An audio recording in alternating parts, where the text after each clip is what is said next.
guys, I'm Ray, and we are streaming blacksmithing. Give me just 1 second here. I should have done this in the beginning, but I didn't for whatever reason. Hey Corwin, I'm great. How are you? So yeah, it's been a weekend and we are back. I feel like the weekend is never quite long enough, you know? Like you got stuff you got to do and you can't ever have enough time to relax and get all your adulting done. So welcome to the stream, everybody. Hello, hello. So as you guys can kind of see, I already have the forge up and running. Our piece of steel is already in that forge. It's so big. I want to make sure that we get. I wanted to make sure I had a little bit of a head start heating up this piece so that it didn't take me a half an hour before I was able to work with it. Not too bad. That's great. I'm glad that your weekend was awesome, or at least not too bad. So yeah, we are going to be continuing working on an axe drift. An axe drift is a tool that is used to hold open the eye of an axe so that when you work on the sides and blade of an axe, you're not going to collapse the hole and you'll still be able to put the handle in your axe.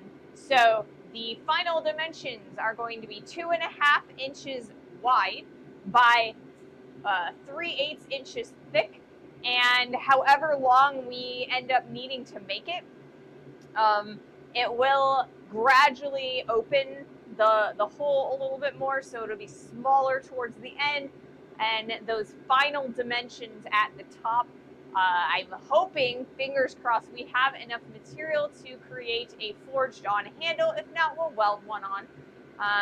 And yeah, we're gonna keep on keeping on with this project. The goal is to create a standard axe eye drift so that we can make an axe by the end of this month. Now, if we don't finish it by the end of this month, it's all right.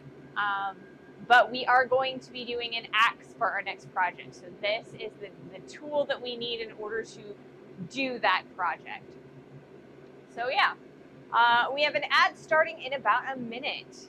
So yeah, I guess I'll, kind of hang out and talk a little bit before that ad starts, and hopefully soon-ish we'll be able to get started actually forging. I'm going to be using the press most of the day today, and yeah, it's going to be a big old glowing block of steel, which is always exciting to see. We're going to squish it. So today, I'm pretty glad actually that I am working with the press today. My breathing is a little bit labored right now, and I don't know why. Maybe it's just because it's like hot, but it is what it is. So I get to save my stamina, and I should be pretty good using just the press. We will probably maybe use a little bit of the hammer and hand forge things if it starts curving, which usually it does. The press isn't the most even force, so we'll probably end up having to use the hand hammer at some point. My goal is to finish this drift by the end of Wednesday. Fingers crossed. I don't know if that's going to happen, but that's my goal. 3 days for this drift, and then the rest of the month for the axe.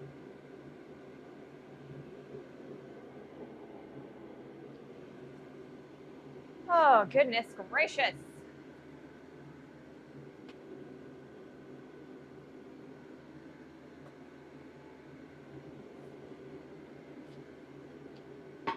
Let's see. I'm going to come up with some stuff I want to talk about today. I mean, I have plenty of stuff to talk about, I guess. At least as much stuff as I normally have. I just gotta, I guess I didn't put together a list like I sometimes do usually. So I don't know. Maybe we'll be a little bit more off the cuff and kind of conversational today. Hopefully we get some back and forth going. That'll be really great, really nice.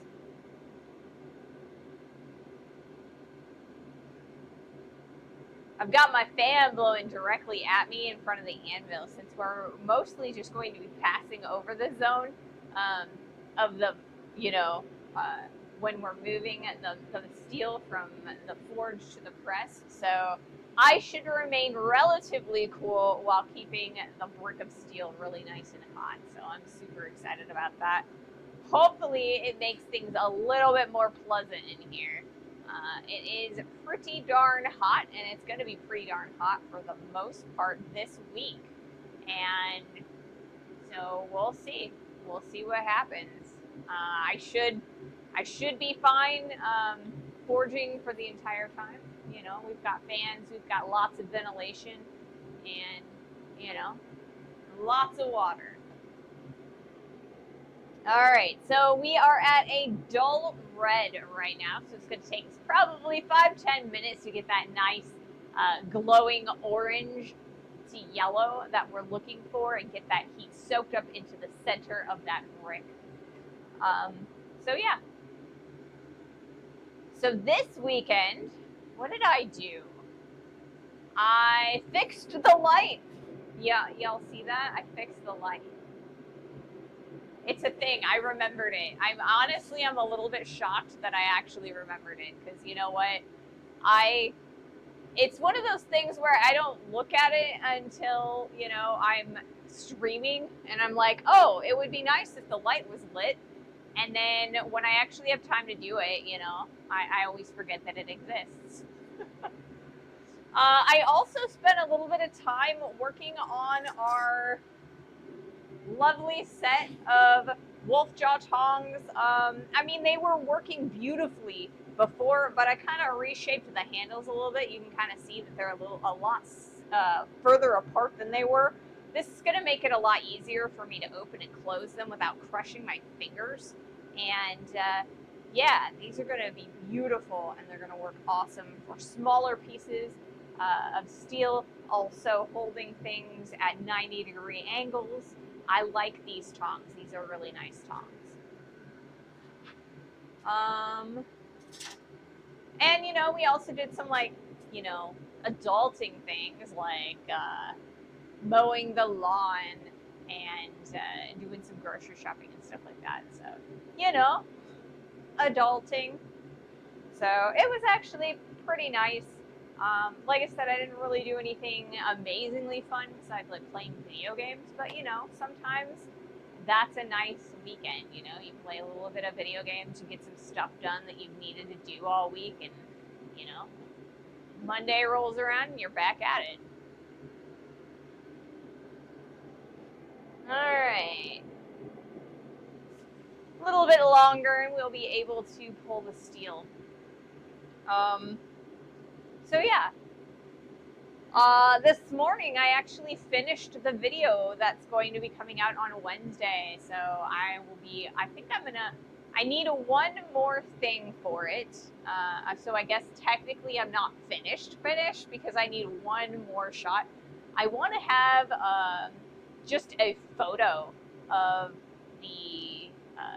the grill brand that we made. The last project that we made was the grill brand, and I wanted to get that video out at least in the month of July, since it is a 4th of July. It's a celebratory project.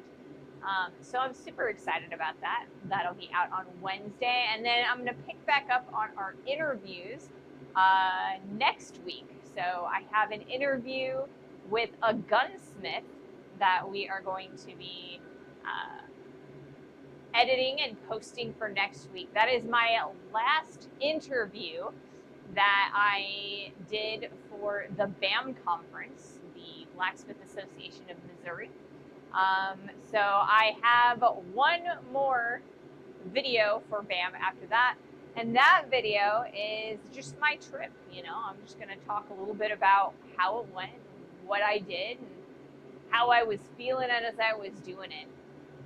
So we do have total, including the gunsmith, we have 3 more interviews from last spring to get through. 1 from BAM, 2 from the IBA conference, Indiana Blacksmith Association. Then I have my 3 videos, just like talking about my trip, and I do have a product review that we will also throw in there at some point. I think I might hold that one a little bit longer so that I can get a few more of the videos from in the shop out there and edited. I've still got to do the edit for the blacksmith's helper, like the guillotine tool. I need to do the wolf jaw tongs. I need to do the trowel, and I think. Oh, I also have the what is it called? I don't. It's the flint striker. Goodness gracious, why couldn't I come up with that brain? My brains. The flint striker. However, I've got to come up with a good way to make that flint striker work. So I thought that it would work pretty well, right? And so I was playing with it earlier. Well, I guess it was more like yesterday while I was out here. And so I kind of want to show you guys a little bit about what's going on with it, right? So I did a little bit of grinding on there to expose the flat surface, and that I figured that would help me a lot, getting my sparks. Well, if you do this, this is the same motion that I was doing with the other one, but I'm not getting any sparks. So if I use that same motion, look at that, we're getting sparks, some sparks at least. Sparks, right? So sparks from this one, no sparks from this one. Maybe I'll go over here. Maybe this one's a little bit sharper. I don't think so though. No sparks, right? So I'm thinking what we need to do is we need to take a little bit of time and maybe see about hardening this with oil, doing like an oil quench on it. And it's kind of a risk, because it is S7 and it is a little bit on the thin side for an oil quench. It might actually crack, but I think it's a risk I'm willing to take to get it to actually like function. So that's where my brain is on that project. If I can't get it to spark, then there's no point in making a video on it, right? So that's kind of where my brain is at the moment. So, did any of you guys do anything fun this weekend? I think the S7 is too low carbon. Try an old Nicholson or other American file. Those are usually used. Yeah, and I kind of had a sneaking suspicion that that might actually be the case. S7 may not have a lot of carbon. It may just be hardenable from, other materials in the alloy. So I don't know. I've got a couple of files that have been laying around rusting for quite some time, so maybe we'll make another one. Because I'd like to make my own flint striker, but that one is clearly not functional. So I don't know. We'll probably do an oil quench on it, see if I can't make it work that way. And if not, we'll just make a new one. It was a good experiment.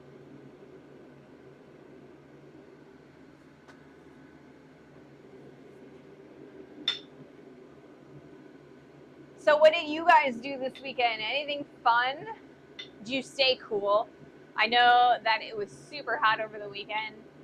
When the butler did the lawn, they were just absolutely sweating, and they just felt so dehydrated when they came back in. So I hope you guys got to stay cool and didn't have any issues with the massive heat wave. Hey Mahalo, welcome to the stream. Hello, hello. We've got a new icon. What is that icon? Assassin's Creed, is that what that is? Assassin's Creed is really fun. At least I don't know. Actually, you know what? I don't know if Assassin's Creed is really fun. I know that a lot of people a lot of my friends have played it and they say it's good, but I never actually played it. I'm not a big single player game person. Yeah, I don't play a lot of single player games. I don't know why. I think it's just, if I'm gonna play a video game, I want to play with someone else, Yeah, Assassin's Creed Black Flag. Didn't they just re-release that one? Sounds cool.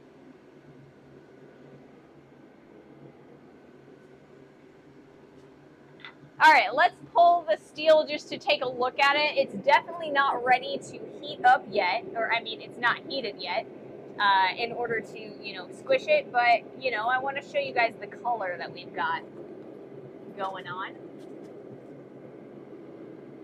Check that out. It's kind of a dull reddish color. We want to get it a lot more bright, a lot hotter. So we're gonna put that back in there and wait just a little bit longer. Hopefully it's not too much longer though. I did start this up about 15 minutes early. So, it's been churning in there for quite some time now. About half an hour. So we'll see. We'll see.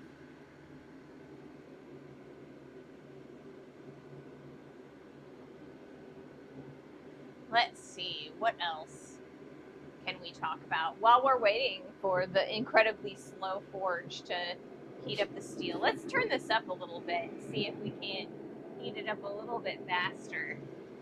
Not too much because I don't want to blow out the forge. If I turn it up too fast or too much too fast, it will actually snuff the flame and we'll have to restart it. Or it'll pop on us, and I don't want to see that.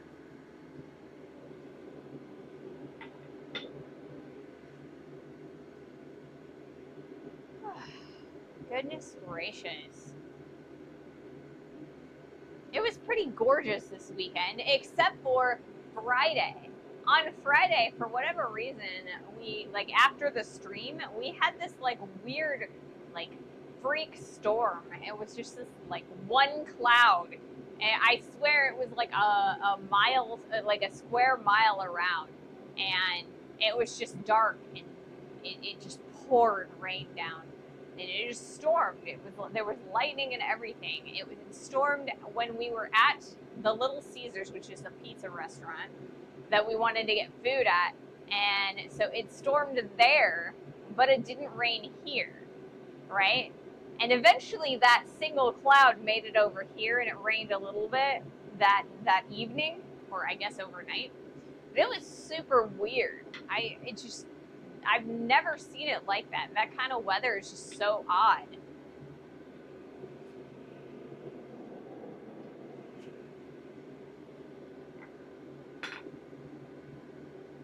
I don't know. You've been having some strange stuff lately going on in the weather. That heat bubble and I think it's the El Nino is what they say that we're experiencing right now.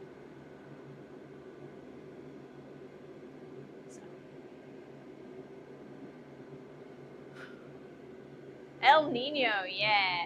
I feel like there's been a couple of smaller El Ninos, but the last one that I really remember a lot is when I was in high school, and they had this derecho, is what they called it, and it was like a 70-mile-an-hour wind that was just, it went down one street in my neighborhood, and it knocked out all the power. It was crazy. It's stalling out the weather patterns. Yeah, that's what I'm hearing. It's making things act really weird. In Missouri too, there was this freak flood, and they had to rescue 28 people in this campground because it just it was a flash flood, and there was no warning for it.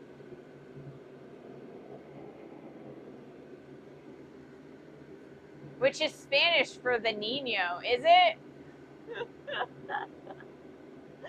Yeah.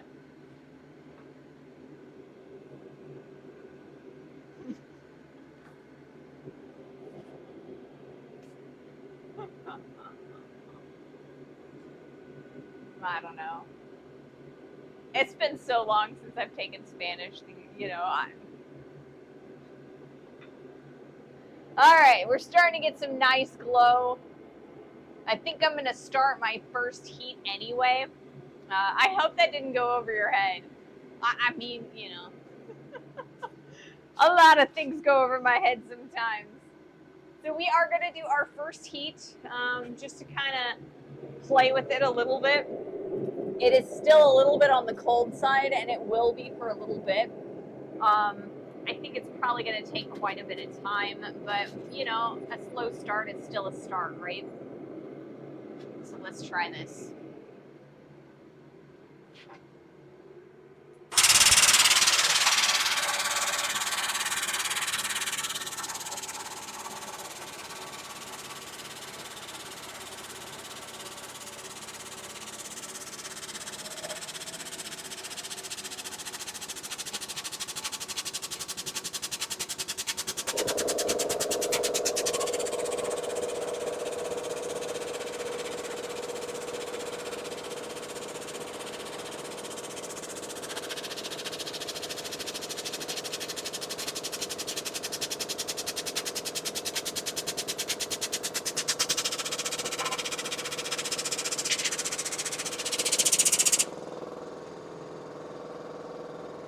A little bit of movement. You can definitely see, like, right there is where that movement happened.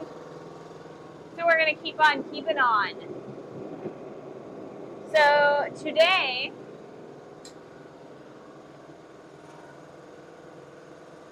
oh, Nacho Libre, okay.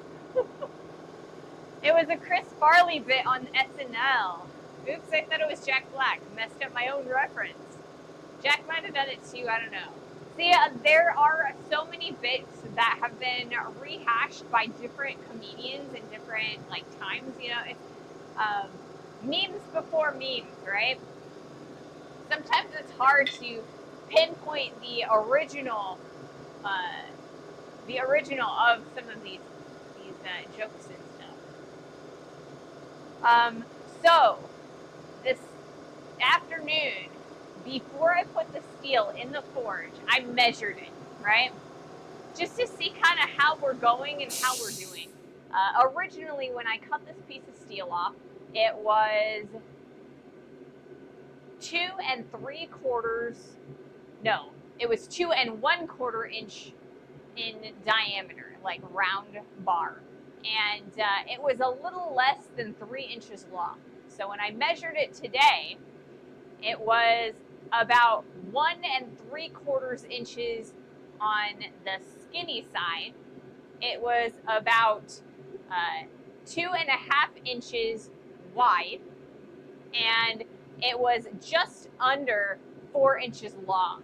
So we've made quite a bit of progress. You know, we've gotten rid of some of that top diameter. We've given ourselves a nice rectangle. So we still need a little bit of width at that most extreme terminal end of it, but we just need to draw the whole thing out. We've got a lot of squishing on that, like the width, I guess, or no, it's the height, I think. So you know, we're making progress, good progress. So we will continue to make it happen. I want to get a lot more length and a little bit closer to our terminal dimensions. We've got a lot of squishing to do.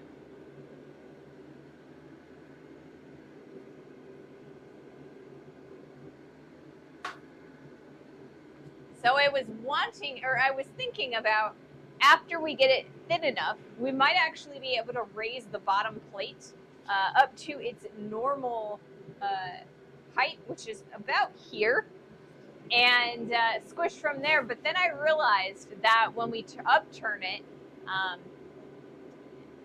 the 2.5 inches terminal like length that we need for that the drift, it's going to be a little bit too wide for the raised plate.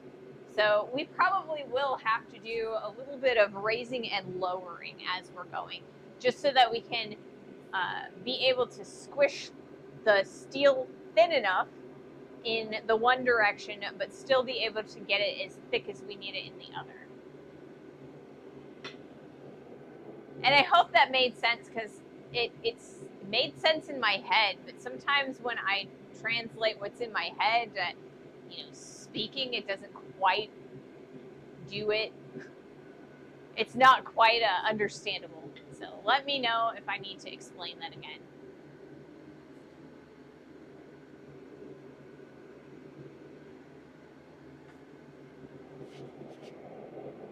So we're starting to get quite a bit of glow inside the back of the forge, which is exactly what we want to see, because the hotter the forge itself gets, the hotter the steel is going to get.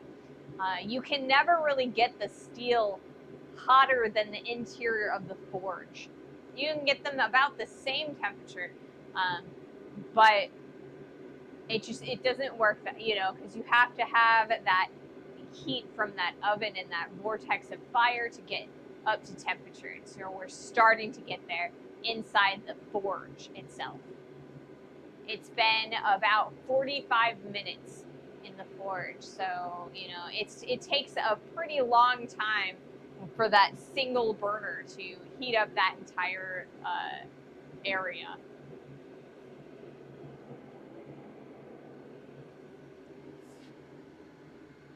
So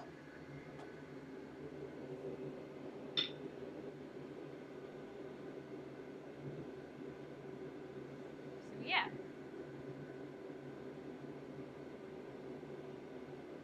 Pretty excited about this axe. We've done a couple of axes before. You can kind of see the results here up on the board.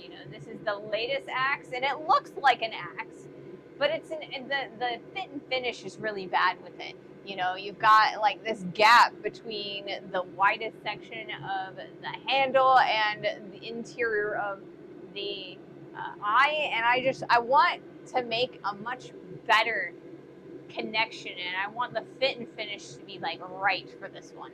And then there was this guy, and I didn't even know what I was doing. I look at this now, and I've watched so many videos on axes like between when I started that project and now, that I look at that and I'm like, there is no way that piece was going to create a functional axe. It's just I didn't even shape the steel correctly for that.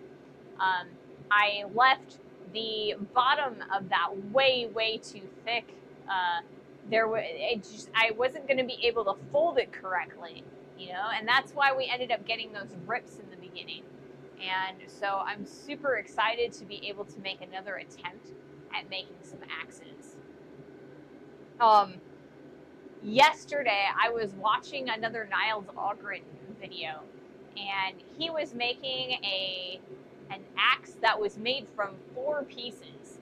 So he made a flat piece of stock that wrapped around and created the eye, and then he forge welded on a back face, like a hammer face, and then he put in a bit into another bit and kind of forge welded like a double bit together onto that eye that he had wrapped. That was so interesting. There was so much effort, so much forge welding, and care taken to put all of those pieces together, and I was very impressed. We're not going to do that yet. I'm not quite that good, and I don't have that forge welding down. But in the future, it's a goal, a long-term goal to get to. Hey, Blue Red, welcome to the stream. Hello. All right, let's take another heat. You know what? I forgot to turn on the recording area, so let's do that real fast. And let's do our next heat.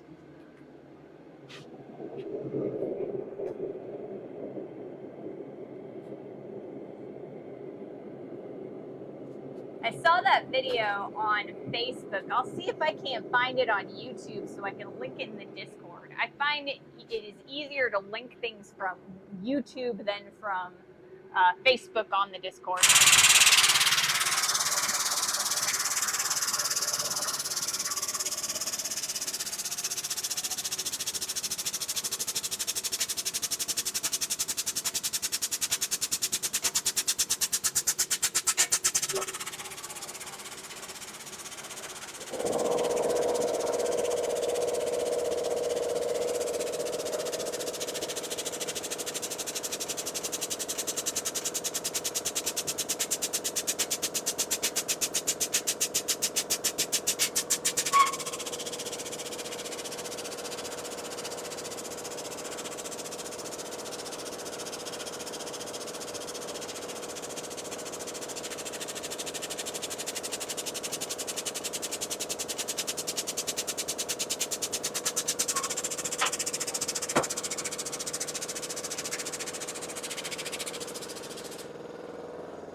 Good luck smithing today. Stay hydrated. I got more hay to put up. Probably won't make it to the end of the stream. Well, thank you so much for joining me today, Mahalo. We'll see you later. I hope you stay hydrated and safe as well.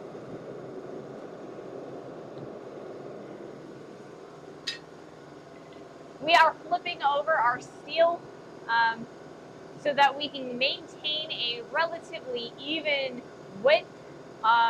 Like I said, we're going to need a lot more length and a lot thinner of a piece of stock. We don't want it to be any fatter than 3/4 inch. So I want to maintain at least the semblance of a semblance of, an even block. Hey Bluesy, welcome to the stream.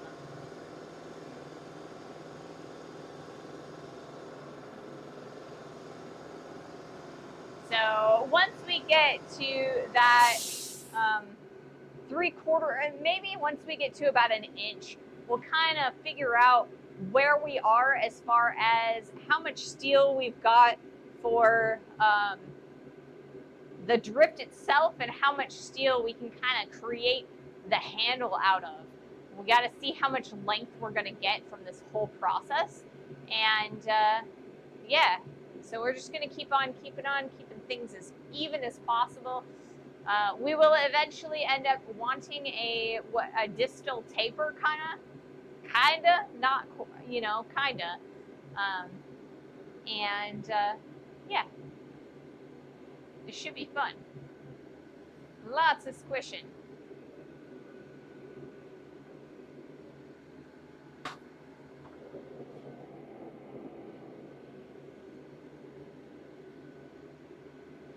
And the whole thing is going to gain a lot of length.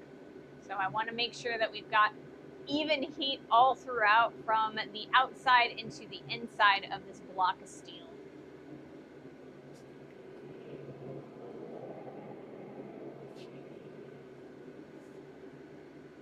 So we've got an ad that's going to be starting in about a minute. And it's going to take a lot longer than that to heat up the steel. Like I said, I flipped it around the back end of it, so that was already colder. And as we were sucking heat out through the dyes, it's going to take a little bit more time to heat that up.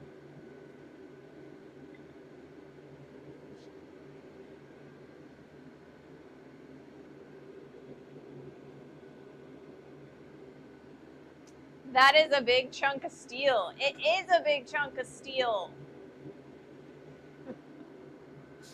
So I decided that I wanted to start with something that I knew was going to be big enough to get the width of the hole that I needed, or I guess the length of the hole that I needed.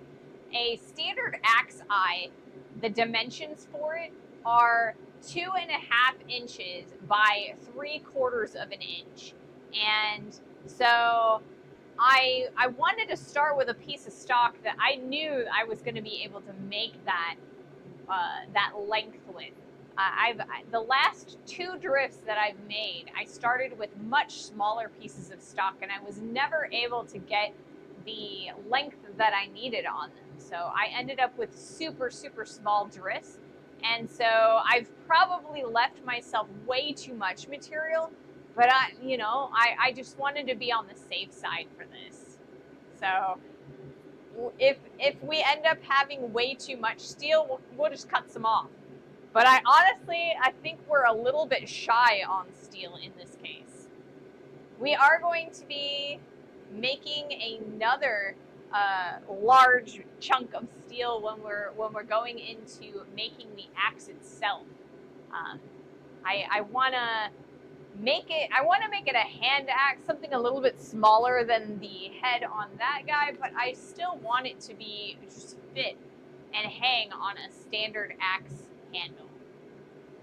So we're using big pieces of stock, but it's kind of par for the course because I don't have the ability to freely forge well. So if I did have the ability to freely forge weld, we'd be able to add more stock and create some of these pieces with much less initial material, because we'd be able to forge weld other pieces on if we needed to.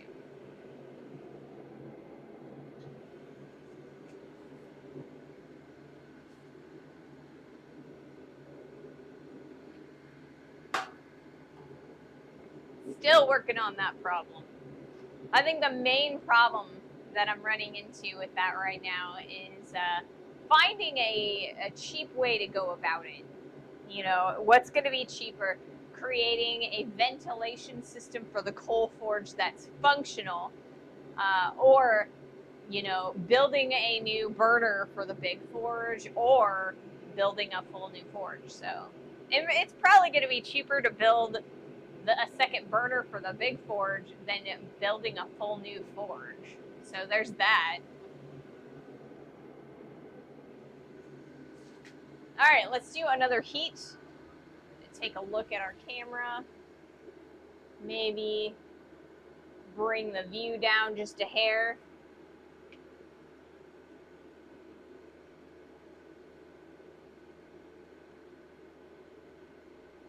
For a little bit of variety. I don't actually have a lot of different views for the press right now because I'm limited by the length of my cabling.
Big old piece of steel.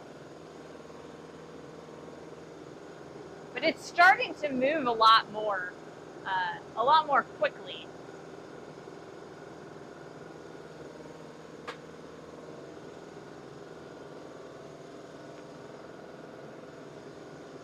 Just got to maintain a high level of heat. So we're not waiting until the steel is completely black cold. We are waiting until it starts to get into the red oranges before we put it back in the forge so that we can maintain that core temperature.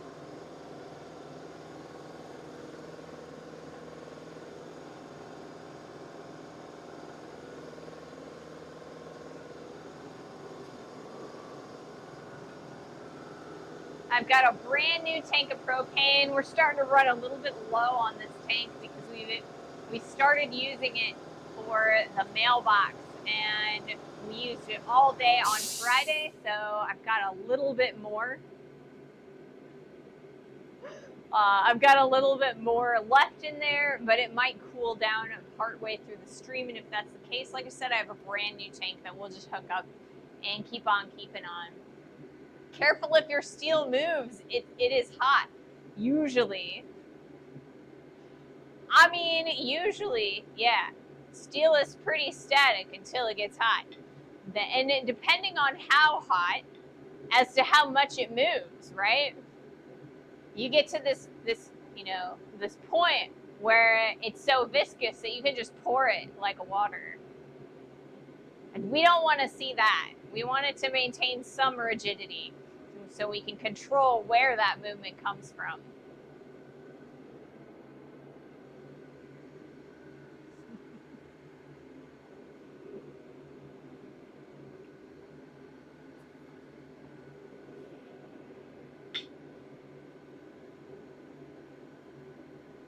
So Bluesy, how was your trip? Was it good?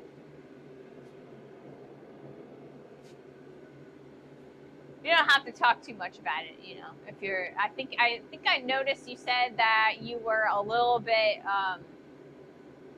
lurking. Yeah, when it's like that, it is sometimes, or it is called smelting, not forging. Hot fun, I'll bet. I heard like last week or the last 2 weeks have had some of the hottest on record days in France. And I mean, France isn't anywhere near Belgium, but it's not that much further north, you know, so I assume that it'd be pretty hot where you are.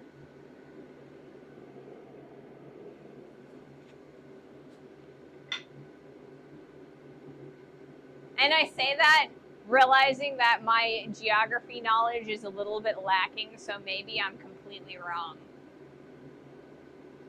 It is just next to it. Oh, okay. Because it's like, you know, you got Portugal, and then you got Spain, and then France is right there too, and you know, you got England and the British Isles up there.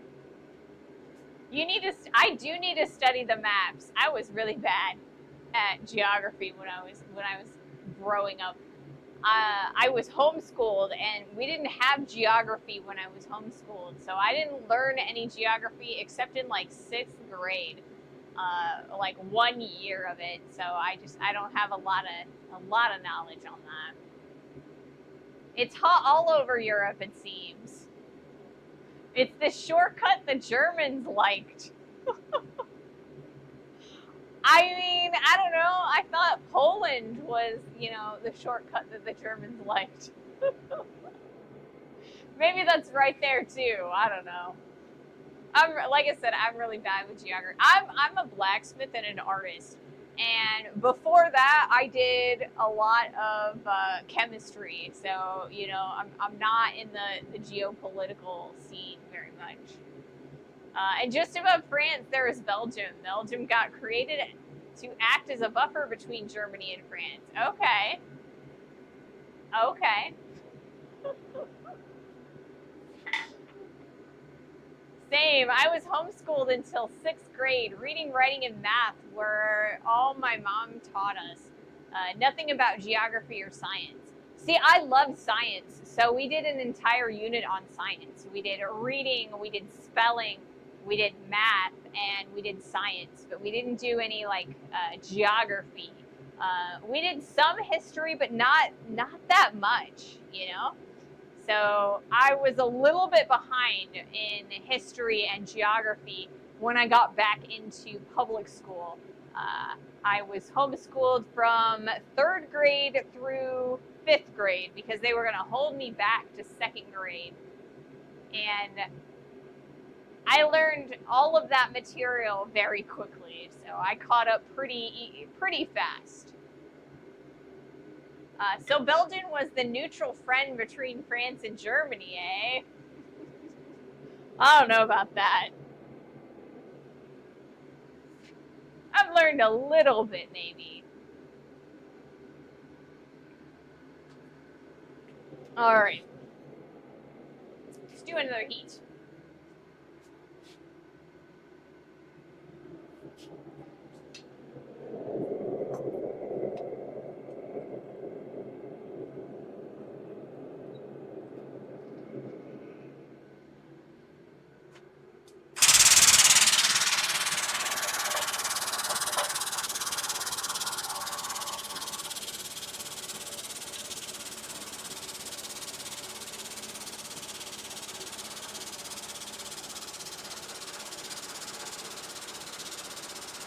on the Ulysses there.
The Ardennes forest in Belgium was used by the Germans when they were invading France. It is a rugged forest, and defenders did not think any large army could use it as a pathway, but the Germans surprised them. Being behind in history is kind of the point to history, though. That's true. History is the most important thing to learn. After all, if you do not learn history, you would not learn what humans did wrong, so you would make the same mistakes. And that is so the case, you know? If you don't learn from the past, you're doomed to repeat it.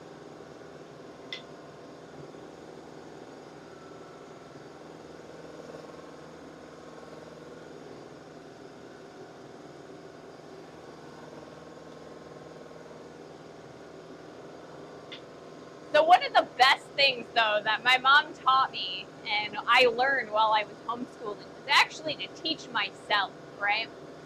I feel like a lot of times in school, they just don't teach you how to teach yourself stuff. And it is definitely a skill to learn, you know? The ability to look up things that you don't know and to know where to look and how to put what you read and what you learn into practice. It's definitely a skill, and so I greatly appreciate the opportunity to learn it. And I feel like it's made me a better blacksmith, and it's made me a better person in general. You know, just being able to learn from, you know, things that I see and things that I hear, things that I read.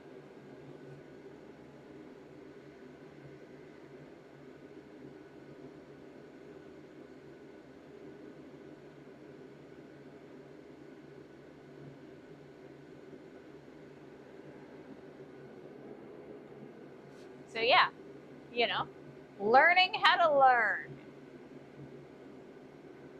Now, one thing I don't know how to do is write papers about what I've learned, you know? I was never very good at writing papers. If you think about most education is a history lesson, passing on pre-existing knowledge. Even in science class, they taught us the history of how we know what we know. Yes, that is also the case, you know?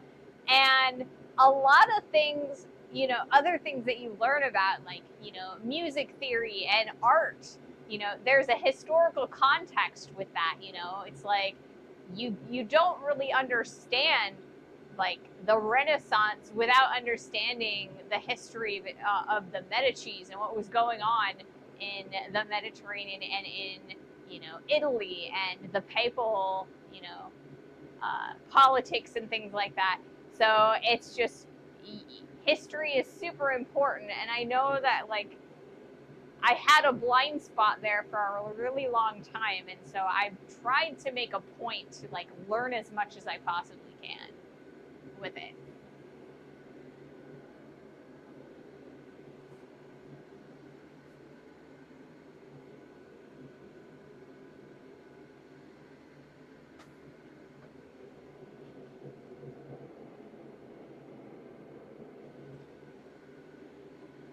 even in blacksmithing and metallurgy technology, you know, there's a history in like why people were learning what they were learning, you know. The Battle of the Bulge also took place in the Ardennes area.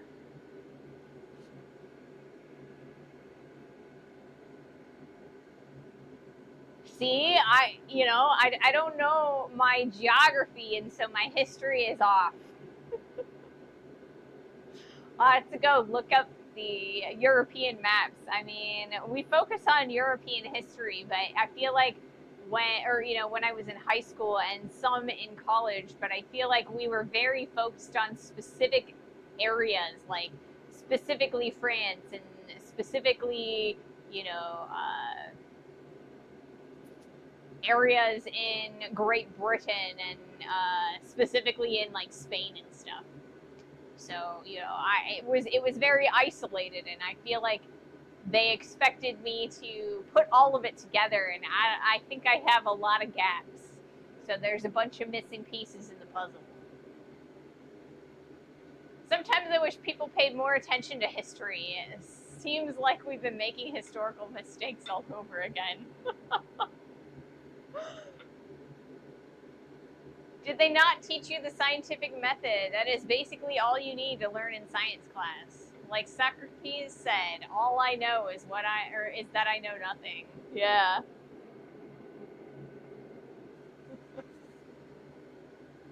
I actually love science. Science is one of those things that I took a specific interest in. Like chemistry was my favorite. It was like, mixing the chemicals and like doing all of the diagramming and things like that. I found it fascinating, just like what things will do. I also really love physics, because it's how things work the way, physically, energy and that kind of stuff. It's so fascinating.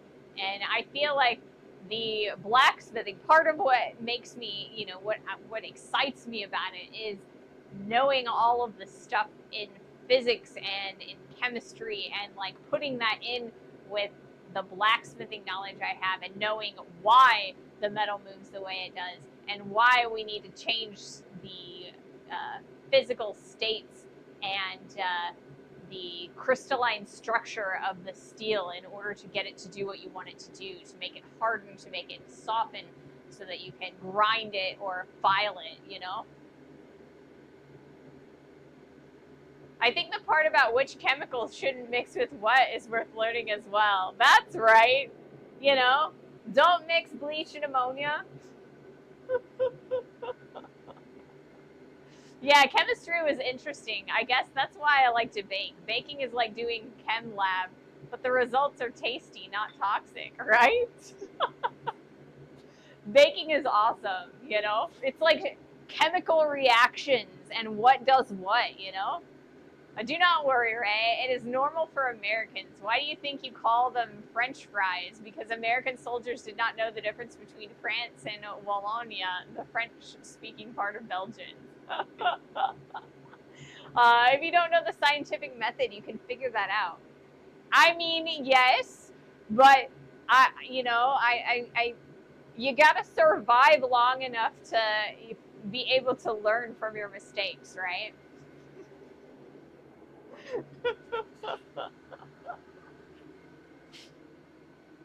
That reminds me of Baldur's Gate 3, where in the Act 3, there's a scene where Minthara tells you to be more gentle.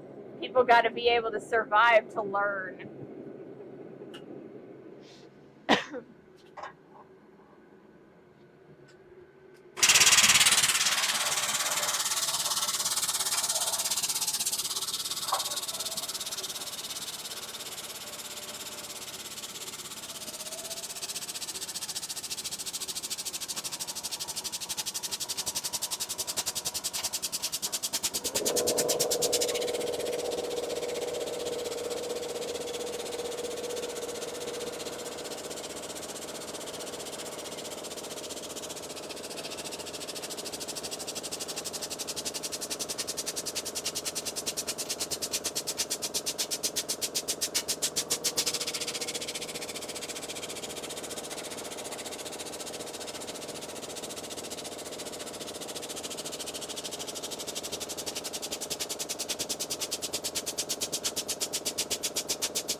So I'm putting this down here on the anvil for a moment. And what we're gonna do is we're gonna take our tape measure and we're gonna kind of see how wide this is. Right now we are at 2.5 inches. So that is the terminal width that I want this guy. We still have about 1.5 inches this direction that we've got to take care of. So we need to be squishing from this side, and in order to make a little bit more length, we do need to squish this way a little bit. We're going to be tapering out the nose of this piece of steel. So let's put this back in the forge and see about, I think I'm going to flip it this direction, and we're going to see about starting a nice taper.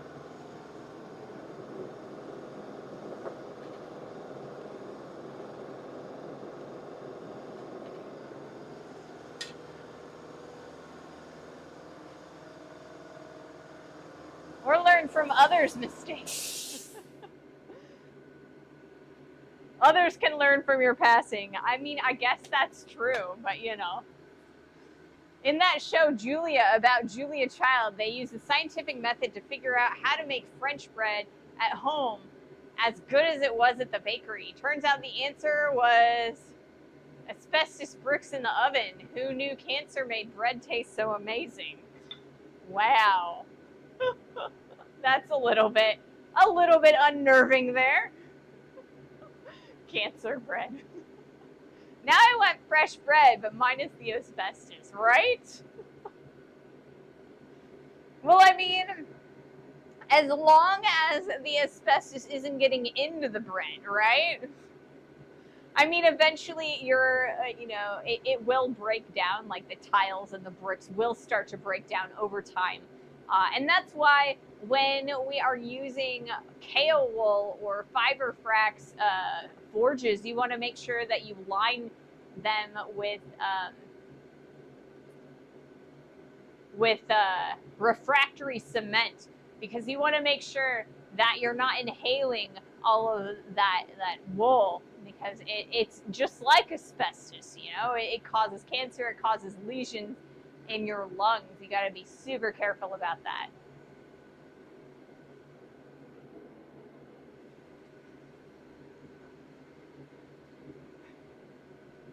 Why does it matter? We're like 80% plastic by now anyway. Yes. Oh goodness. The amount of microplastics, and I don't even know where to begin there. So I'll leave that at there. Taking out the asbestos. What next? Taking out trans fat, sugar, and salt. Do you hate flavor that much? I don't know. I think asbestos doesn't have much. I wouldn't imagine it has much flavor.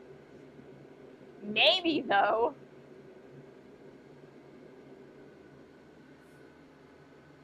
Ooh, I'm starting to run low on water.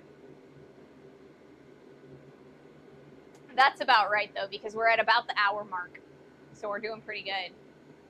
I will be right back. I'm going to grab another water.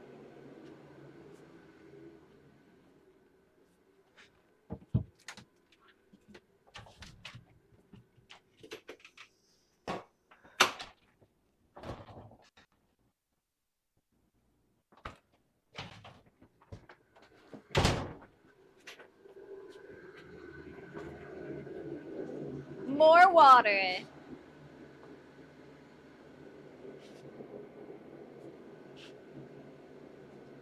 Let's see. Starting to get a little bit on the colder side, so I am going to turn up our forge a little bit. I can definitely tell that the interior is getting a little bit on the cooler side. It's starting to dull out in color. If they did that Star Trek, give me 1 second. I've got an ad countdown and it's blocking my chat. I don't have a lot of chat up. If they did that Star Wars episode where the aliens call us ugly bags of mostly water, they would have to change the line to ugly bags of mostly plastic. I mean, I will say that we probably have more water than plastic still, at least for now. When I was young, we played outside in dirt that was saturated with heavy metals. That did not off me, nor will microplastics.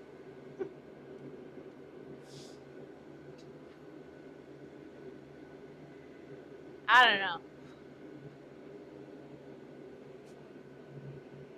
I feel like it's an amount, though. You know, the more that you're exposed to, the worse off you end up.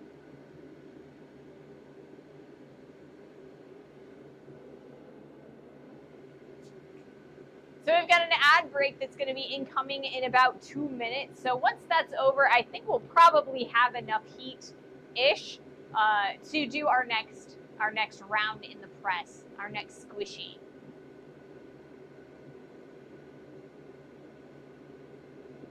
I mean, I used to drink out of the garden hose too, but you know, it wasn't the most tastiest water in the world. I kind of stopped doing it when I had the opportunity to, you know, start drinking filtered water.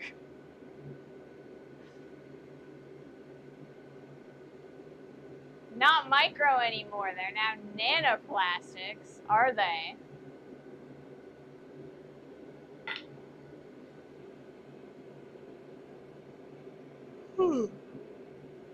Why am I tired, man? I have no idea. I kind of feel like I just had a weekend. I should be refreshed, right?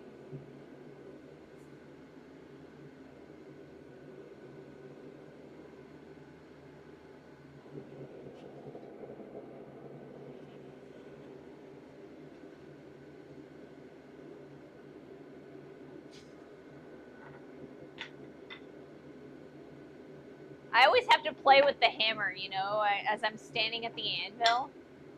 I'm not using it while I'm, you know, to forge the steel. I gotta play with it, I guess.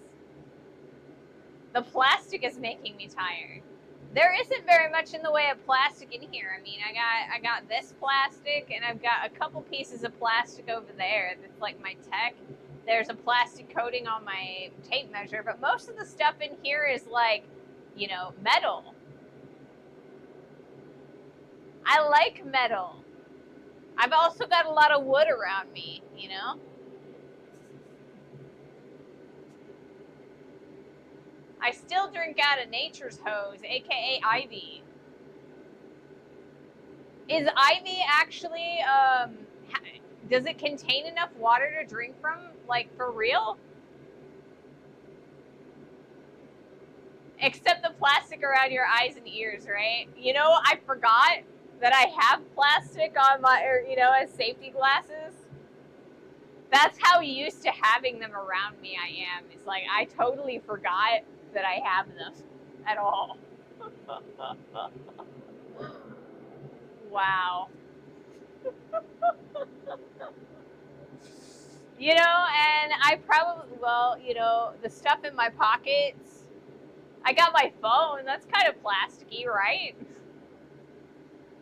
So maybe there's more plastic around me than I thought.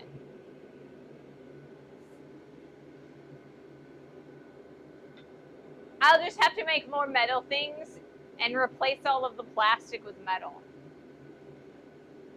That's a great thing to get used to. I can't work on anything spinning or cutting without eye and ear protection. That is very, like, that's me too. Like, I need my ears because I do a lot of editing, right? I got to be able to hear and make sure that the sound levels are okay. And, you know, I like having eyeballs.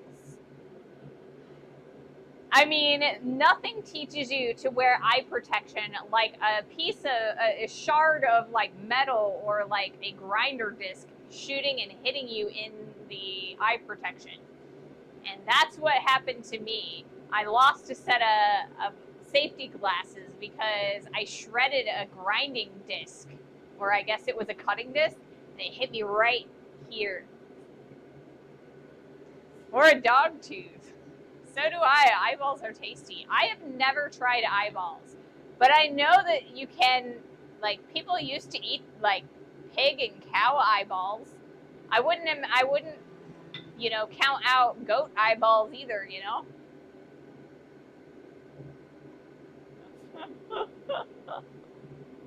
Yes, different kind of food. All right, so I think there's going to be an ad here at any moment now. Once that ad's done, we've got plenty of heat. We're just going to allow it to soak during that ad.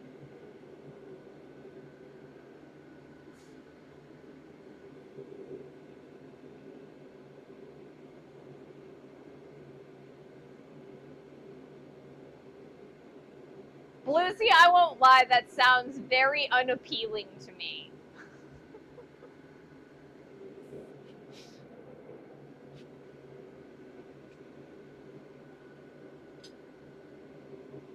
But you know, when you don't want to waste any of your food items or anything that's edible, you know, you eat some things that normally I would consider a bit questionable. I think the only eye protection you might look into is reducing bright lights. I'd imagine that red whitish hot metal might cause a cornea or retina issues. It does, actually. I have, like, I don't run these very hot, but if I was running the Coal Forge, or if I was running an oxyacetylene rig or anything like that, I would definitely want to wear darkened eye protection. And I do have darkened eye protection for those reasons. When I was in college, I didn't know that I was going to need darkened eye protection, and so I didn't. And I have lost a lot of my night vision because I burned out some of the black and white cones in my eyes. So, you know, when you're looking at the eye of God doing a lot of forge welding, doing a lot of like cutting and soldering and stuff like that, make sure you do darkened eye protection. I accidentally tore the eye out of a bluegill with a hook once, and the fish would hit that as soon as it hit the water. Yeah. All right, I think that I must have talked through the ad, so I think what we're going to do is our next heat, and hopefully an ad doesn't start in the middle of it. So I apologize if it does. But before that, I am going to kind of move the angle of the camera just a hair so that I don't know. I'm trying to make it a little bit of variety. What the heck? That was a very loud bird. I don't imagine that you guys can hear the bird, but it's very loud.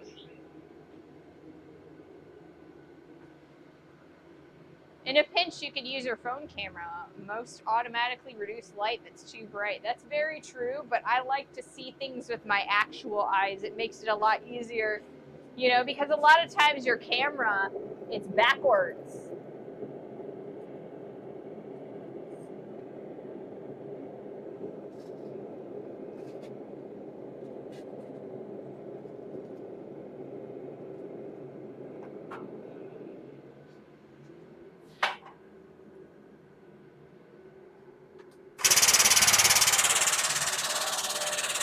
Where did my thingy go? It's on the ground, right here.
So for our next heat, we're gonna go we're gonna turn it 90 degrees and we're going to squish in this direction.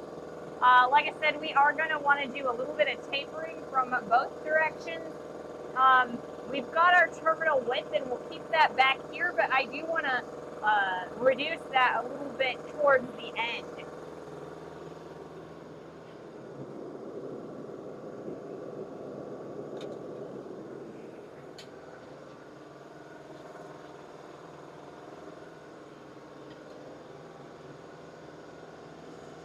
We're getting a nice, we're getting a lot of movement in this direction. I want to taper it out so that as we put the piece or the drift into the hole, we're expanding the hole as we go. So I want it to start a lot smaller and get bigger.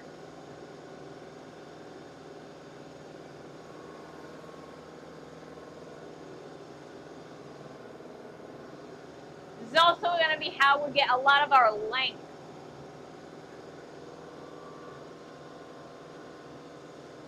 Eventually, we're also going to need to turn this into an eye shape,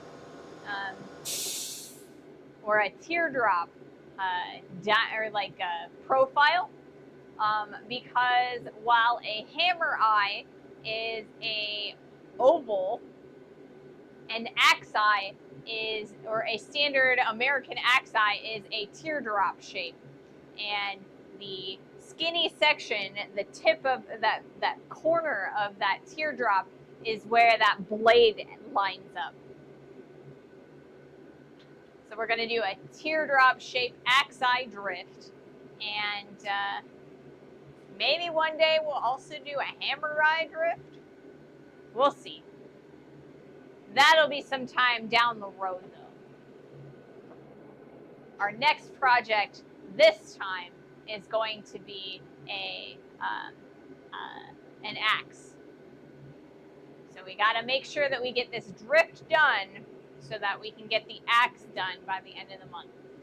And the reason why I want to finish the axe by the end of the month is because I'm involved in a monthly blacksmithing competition where every month there is a new theme, a new project to do. This month's theme is an axe, so that's why we're making one. I figured it was as good an excuse as any to make my third attempt at making an axe.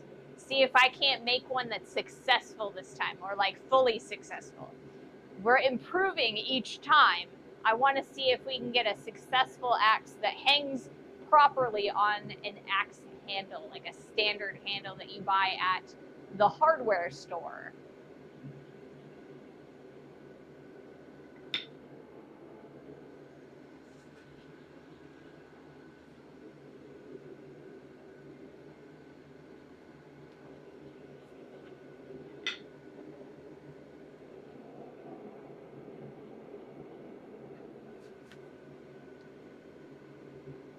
So, like I said, I'm hoping that we can get this done by the end of Wednesday.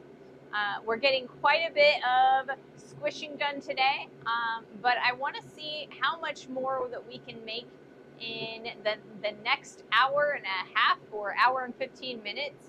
See if we can't get more of a taper. Right now we've got a brick of steel, and that's all well and good, but I wanna get a little bit more shape to it. We've got our terminal length for the diameter of it, or not the diameter, the profile of it. I want to get a nice taper in there, and we also need to reduce the height of it because it's a lot fatter. The eye would be a lot wider than we want it to be. It won't hang on a standard handle until it is about 3/4 of an inch deep.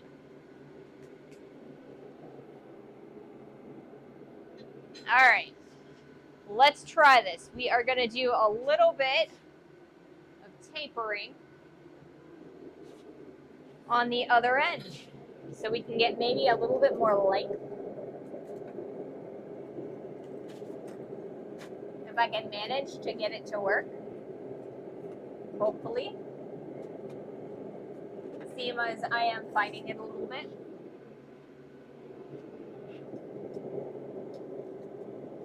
Oh, having an issue. A small minor issue, hopefully.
So our small minor issue is that our width here, our depth here, is a little bit too small for these tongs. So it's they're spinning a lot.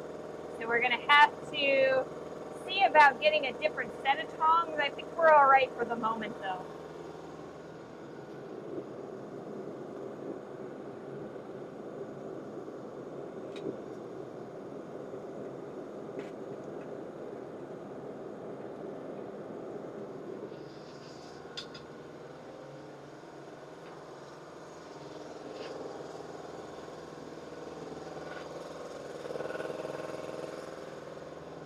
This is the next set of tongs that I will probably end up using when we get to the point where we can no longer use these guys.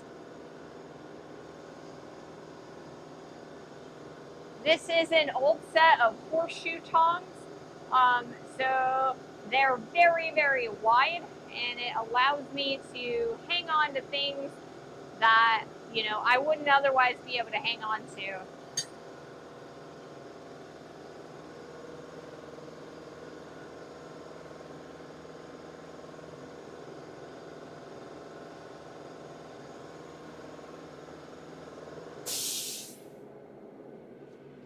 Getting a lot more length now.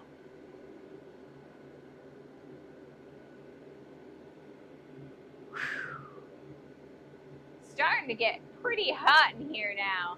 I'm really starting to feel the sweat and the airflow from the fan, so I'm glad I've got it.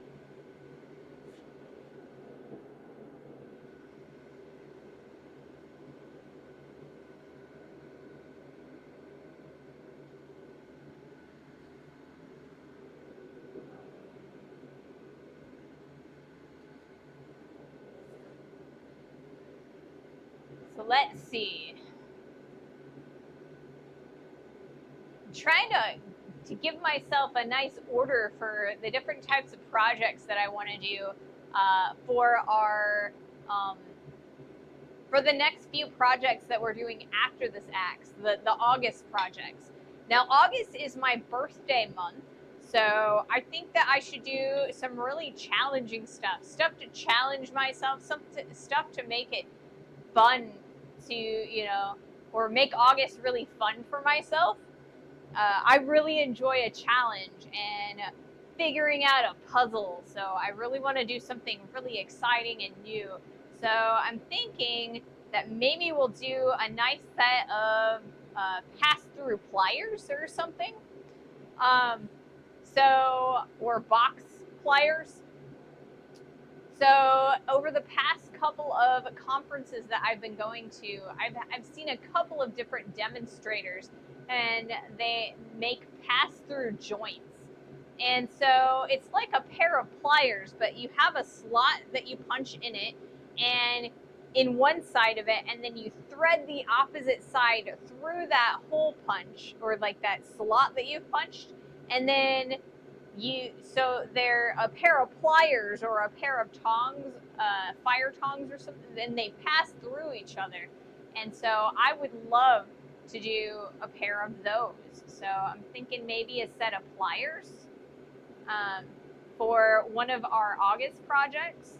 And that should be quite a bit of a challenge for me because we've got the slot that we need to punch out, and then, you know, we've got to make sure that we've shaped the steel and left ourselves enough material to kind of create the both halves of that.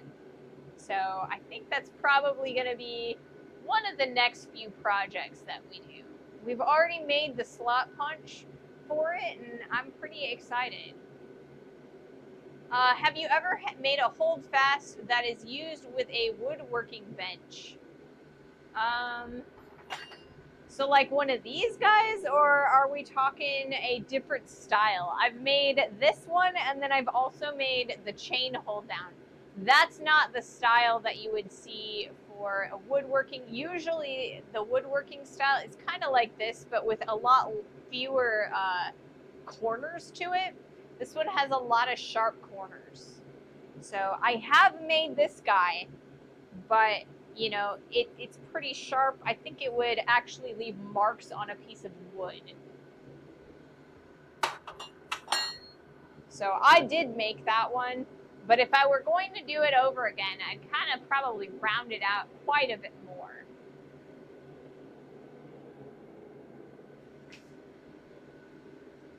Okay. Let's do another heat. Now, I will say one of the projects that I really, really wanted to do is a series of projects. I really want to make a set of jeweler's tools, like a full set with like a saw frame and, okay, so I can't use these yet. And a pair of pliers and like files and stuff like that. I need all of it, or maybe like a hammer and stuff. I would love to have all of it in Damascus, right? But first I have to, ow.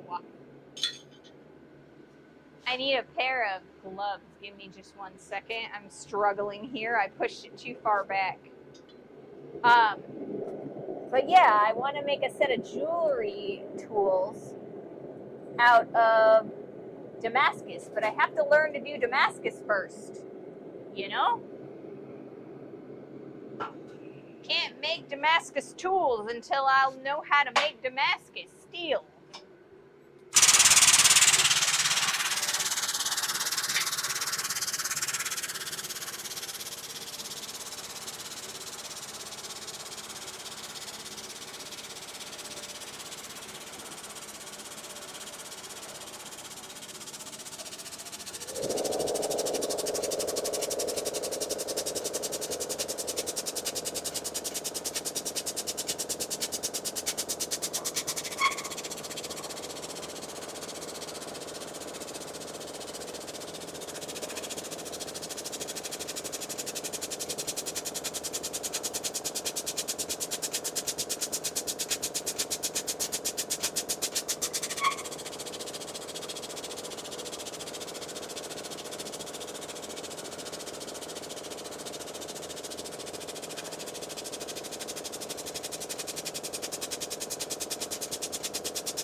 Alright.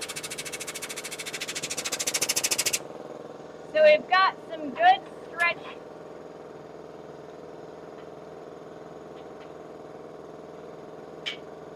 in that direction. So now we're going to squish in this direction again. Flat like so. Get more length that way.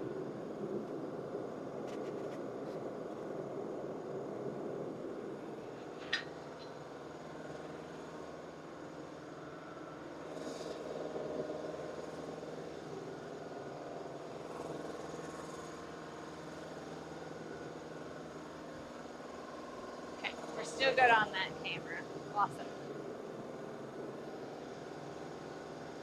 So yeah, we are going to flip it 90 degrees again and see about getting a little bit more length.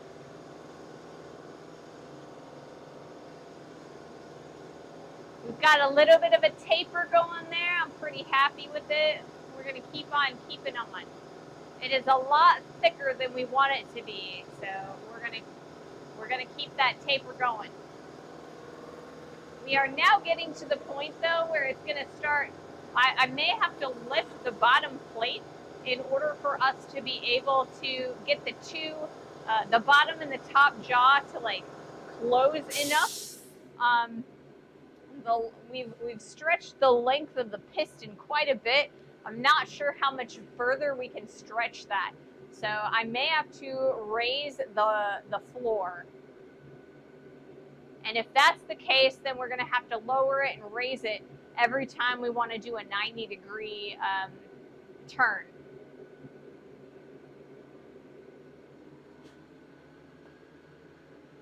But that's all right. It's not that hard to raise and lower the floor on this guy.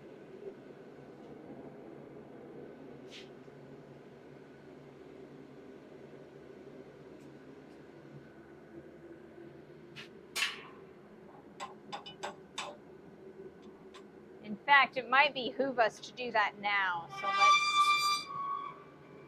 let's go there.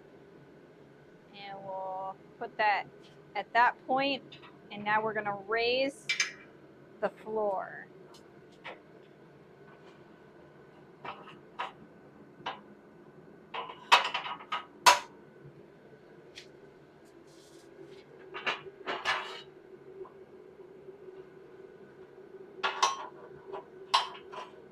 It helps when you see the hole.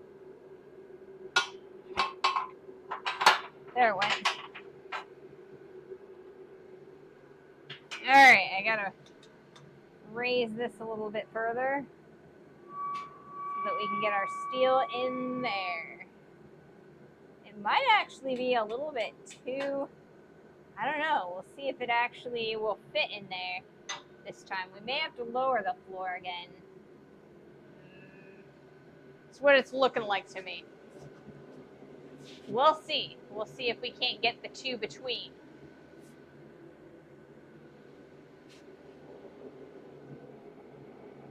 Get the steel betwixt the jaws. And now I have to also change the camera angle because I changed where the focus is.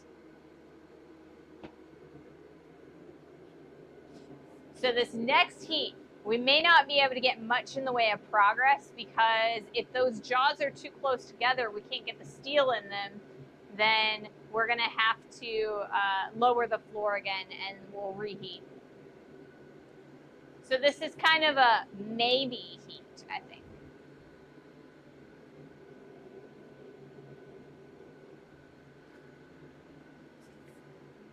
I think they're too close together, but I don't know that for sure, so we're gonna test it.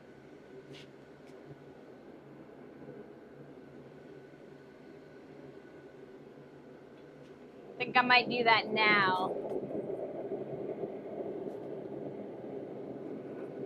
Real quickly. Yep, we've got at least a 1/4 inch where it's not gonna fit. It's too close together, the jaws. So we'll put that back in there and we'll lower that again.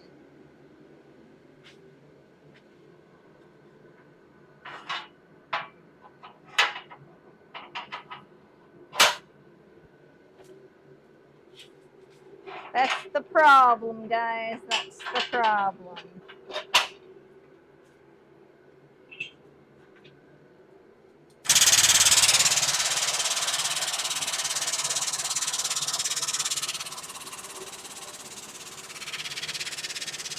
You don't know until you test it.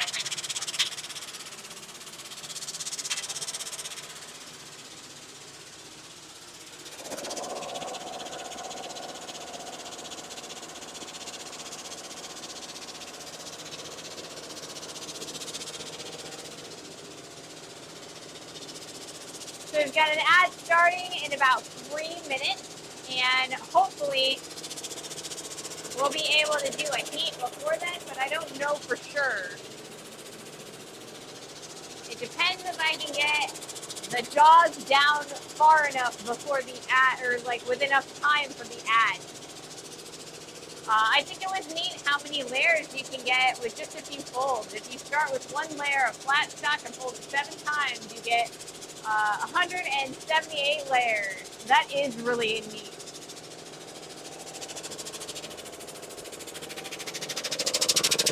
That is really neat. All right, so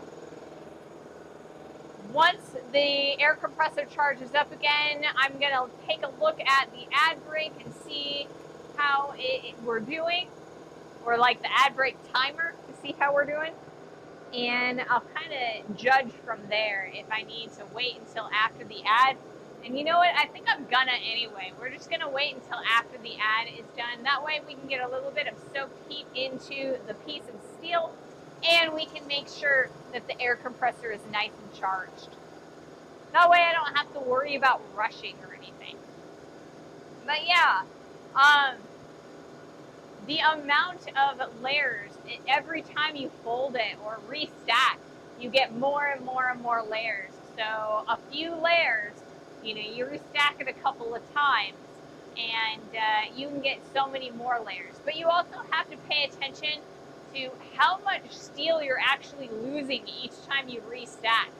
So I've heard from a typical pattern welded steel maker that you actually lose about 80% of your stock. And I would believe that, right? Because I did make a little bit of Damascus steel at one point. I started with like 5 layers of 3-foot, like this much bar.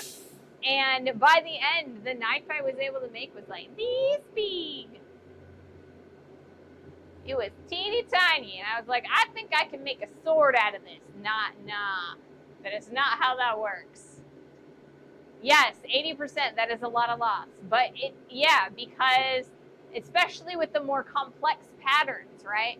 Because more and more of the complex patterns, every time you want to manipulate the pattern, you are cutting off material. You're cutting it into different chunks and restacking it. So you're losing to the chop saw, you're losing the last like inch or so on either side of the bar, because you don't get that same pattern on the very ends, and you're also losing stock to scale.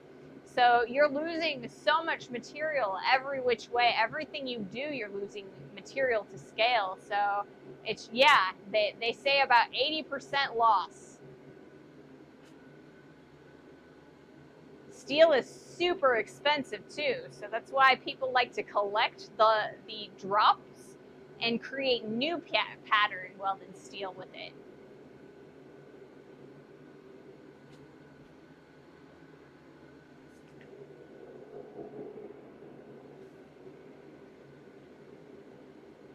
So we've got 30 seconds or so left of our ad break, so then we're going to do another heat.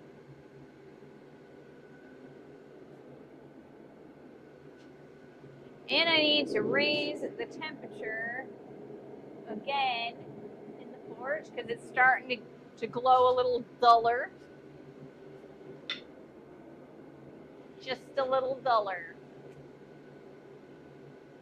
Because we need a little more color. Alright, let's do this.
nice. So we're starting to get a lot more length. We're doing pretty well.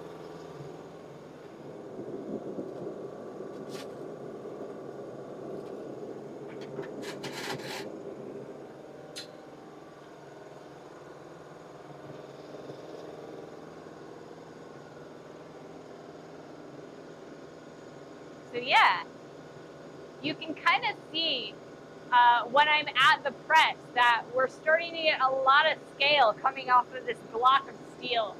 Those outside like little flaky patterns, and I'm not even doing pattern welding. I'm just losing the outside edges to, you know, just like rust and oxygen.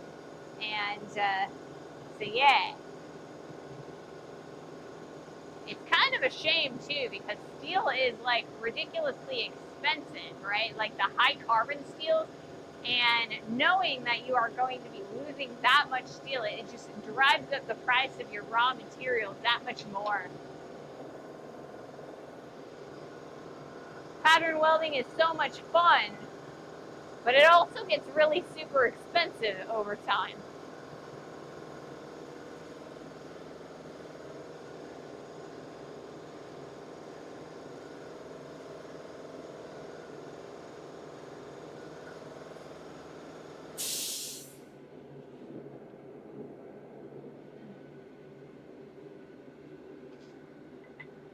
So yeah, when people are like, you know, charging large amounts of money for hand forged, pattern welded, you know, blades and stuff, I mean, there's a reason they charge so much for it.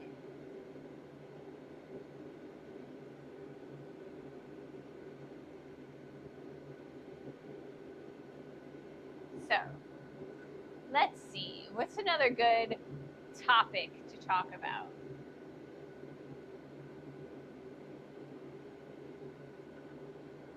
So another one of the things that was demonstrated over in Indiana, or no, it was in Tennessee at the AACB, was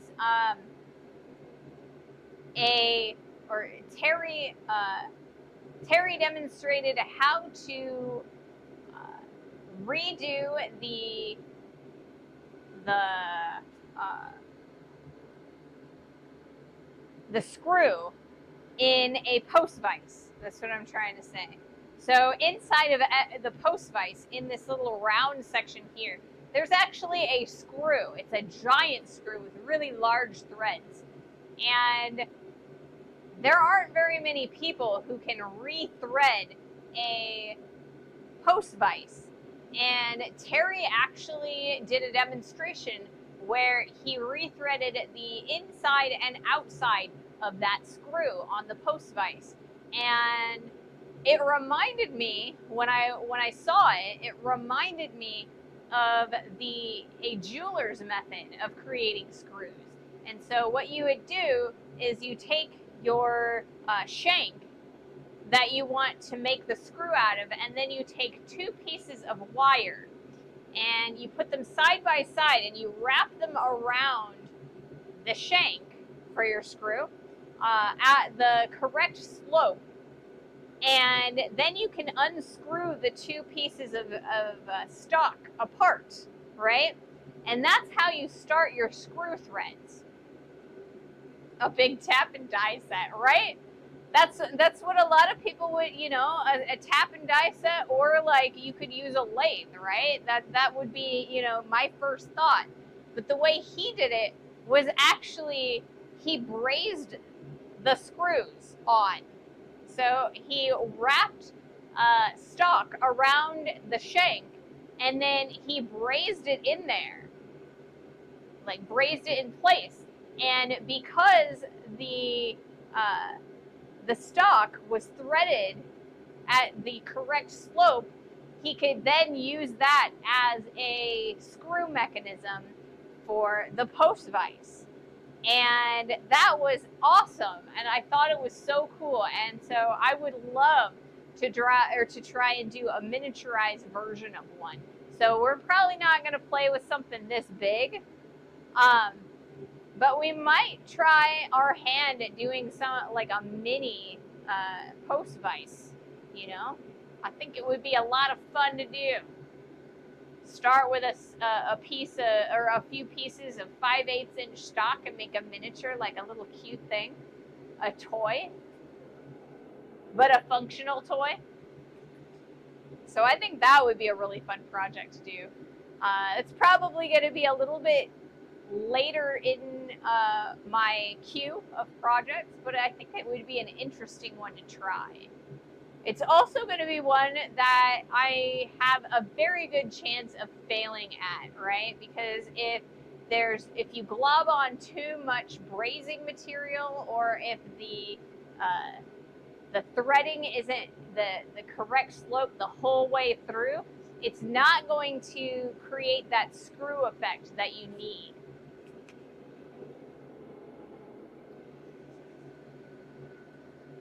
So it'll be a challenge, but a fun challenge. All right, let's do another heat.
All right, so we are going to put it in this direction and see about getting a little bit more thin, or like a little bit more taper and a little bit more length.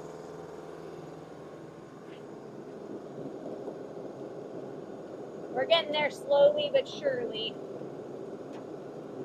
See if I can't get our piece of stock in the forge.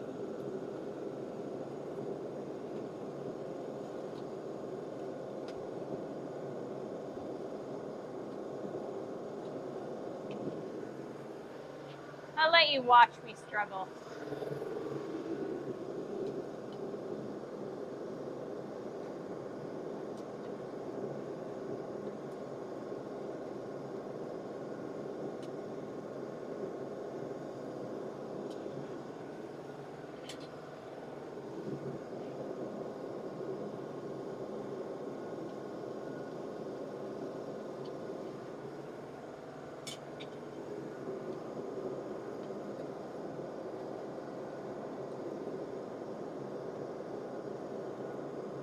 Darn it. Ouch. There we go. Struggle. The struggle is real. Alright. Cool down our tongs a little bit.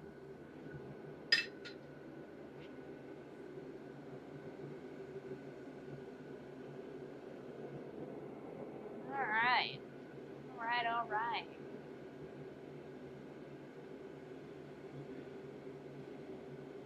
So, seem to be making some good progress. We'll make a lot more on Wednesday's stream. Like I said, I'm trying to get this finished up on Wednesday, but it might take us till Friday. I would like to see a start to our acts that day, though, if I can manage it. We shall see. How many weeks I got? Let me look real fast at how many weeks are left in this month. All right, so if I can finish this by Friday, then I have 2 weeks exactly to do the axe. So that's 6 streams for the axe. So 4 streams for the drift, 6 streams for the axe. I think that's reasonable. I think we can still manage it. So I want to be finished on Wednesday, but it's looking more and more like it won't be until Friday that we finish this piece. And then we will, like I said, we'll have 6 streams for this axe. We won't need quite as much time like lengthening it. So I think it took us about 2 weeks last time, or like 6 streams. It took us longer than 6 or than 2 weeks because I think I had to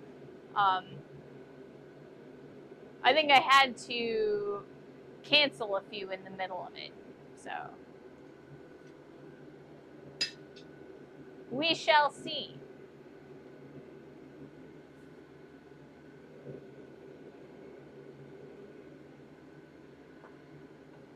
But the goal being finish it by the 31st of July so that I can have it ready for the competition. Last month the competition was a 1800s cooking implement, and they let me enter our brand. So that was the first one that I had completed in time since the first month that I joined the group. And that project was our set of punches and chisels. So I have this, I'm not amazingly good at doing the projects within the 1 month time frame, and I want to fix that.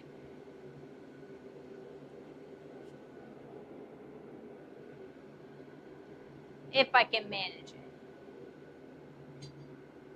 Let me check my camera. We're going to change the angle again. We're going to go a little bit higher.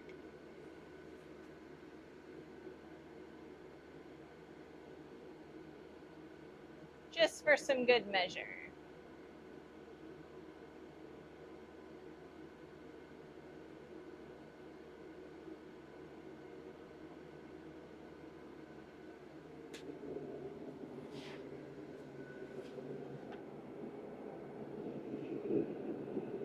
We're starting to get to the bottom of the can of propane, and so we're having a little bit of trouble keeping the pressure going. Keeping the pressure on.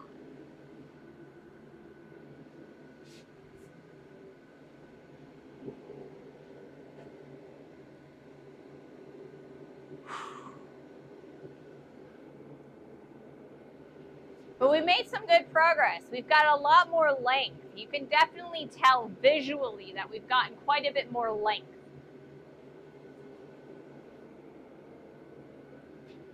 All right, let's do another heat.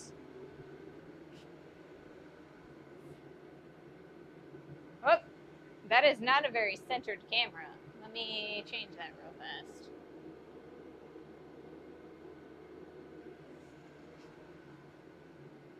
There we go. Better, better.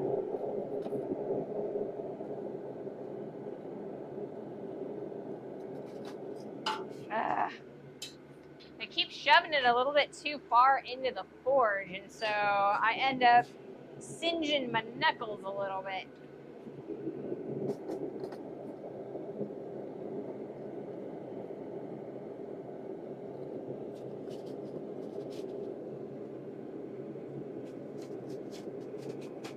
There we go.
flip it 180 degrees and stick it in this direction, we're starting to get a little bit of a curve, and we're going to undo that curve by sticking in this direction.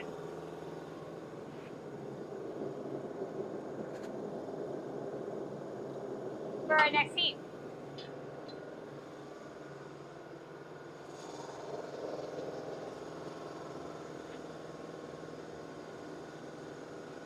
But we're definitely starting to get a nice taper going.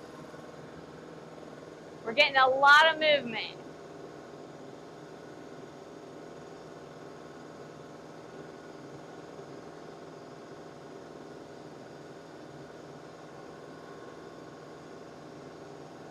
This is a giant block of steel. It's about 4 pounds. So when I say a lot of movement, it may not look like it's a lot of movement, but it definitely is moving quite a bit. All right, I'm out of water, so I'm going to go grab a Gatorade real fast, and I will be right back.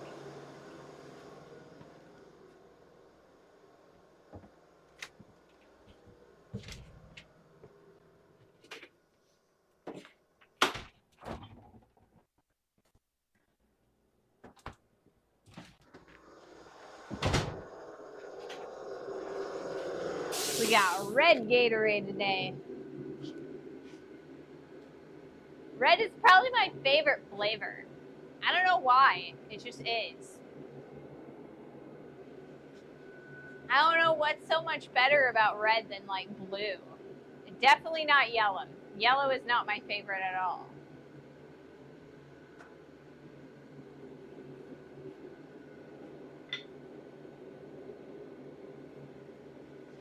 So I was kind of hoping that Sandwich would be here today. I always migrate back to orange Gatorade. Do you?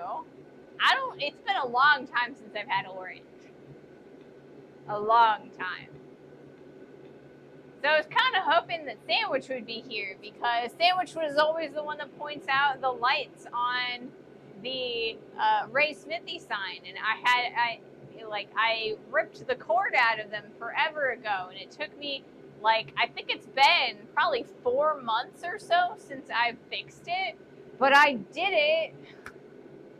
And, you know, I fixed the light. It was a thing. It really took me like 5 minutes to do. I feel like it's one of those, the ADHD things where you procrastinate, something that's only going to take you like 5 minutes to do. But it takes you like 4 months to get around to it, right?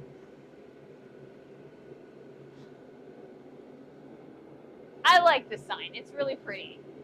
So I'm glad that I broke down and fixed it. Go to the light. Yes, I gotta go to the light. See? It's so right here.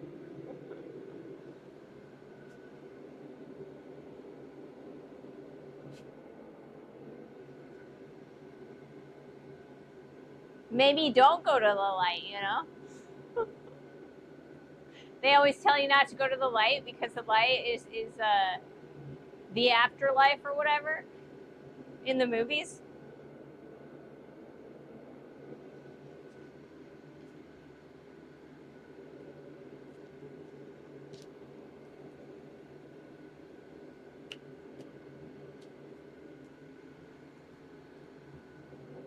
Alright, do we got enough heat? On the end, we probably do. So let's do another one. We'll see how well this goes.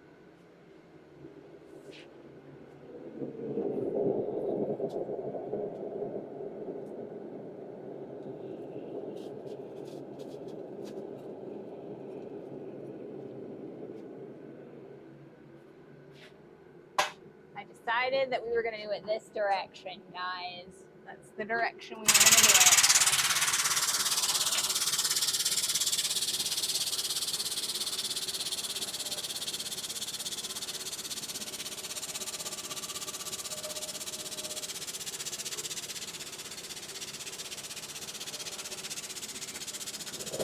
See if we can't do this a little bit.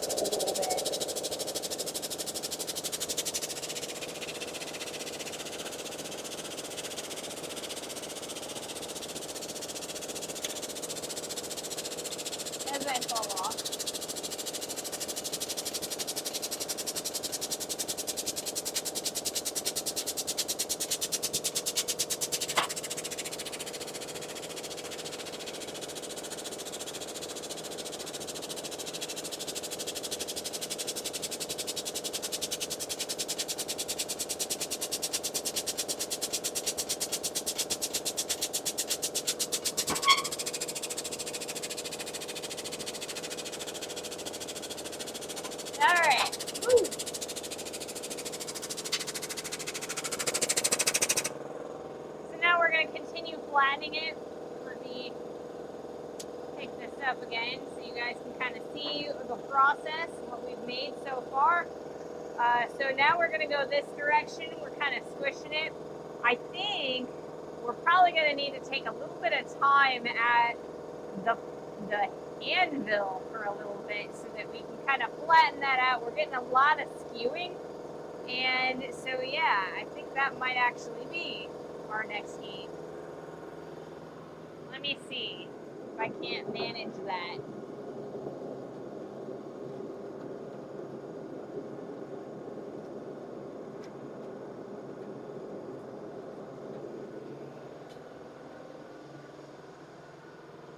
All right. So yeah, I think that's going to be our next heat. It's going to be at the face of the anvil to kind of get rid of some of the lumps and bumps, flatten things out a little bit.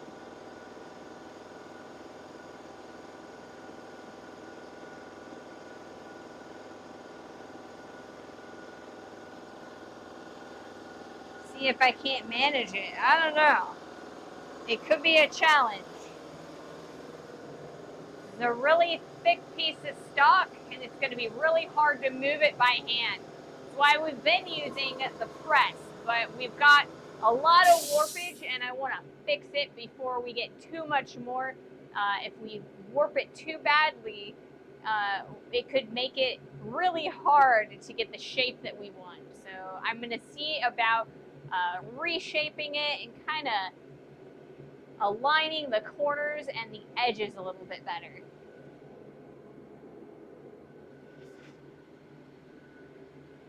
So that'll probably be the last few heats, is me trying to get that done. So we'll probably come back to the press on Wednesday's stream, but I think that it's probably going to take me a few heats to get back to the, get it reshaped on the anvil.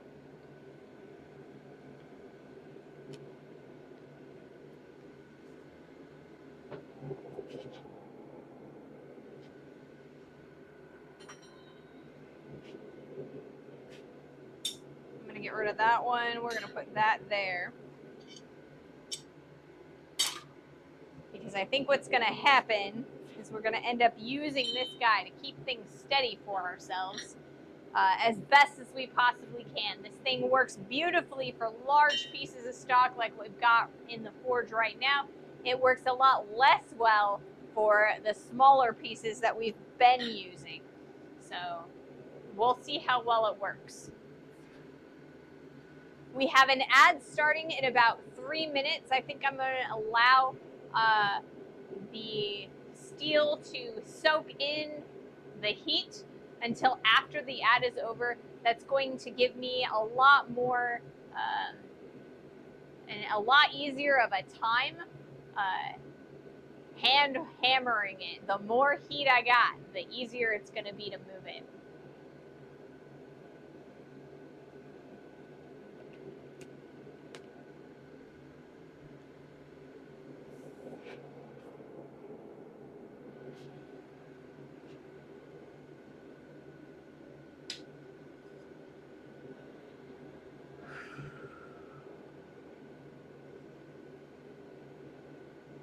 It's going to take a little bit of stamina out of me, so I might not be able to get as many heats as I want to. We'll see. We'll see how well this ends up going.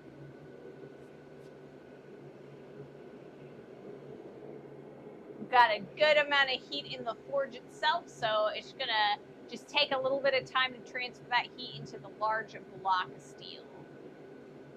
So we've got a perpendicular skew. So the corners of our block are not 90 degrees. We've also got a lot of lumps and bumps to take out of it. It's going to make it a lot, or we're going to be able to control it a lot easier here on the anvil than we were on the press. The press kind of, the top bar, it just doesn't stay as straight as we need it to be to get those nice crisp corners. So I gotta be able to hand hammer it too.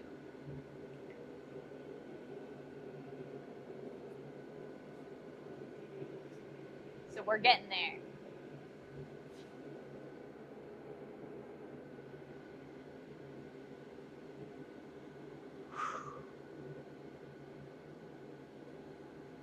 let's see.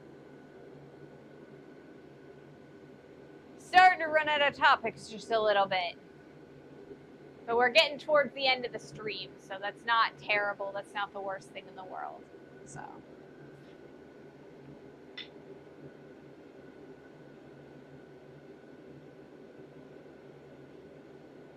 So if there are any projects that you guys would like to see me do, let me know. I always take project suggestions. Oh, we're in the middle of the ad break now.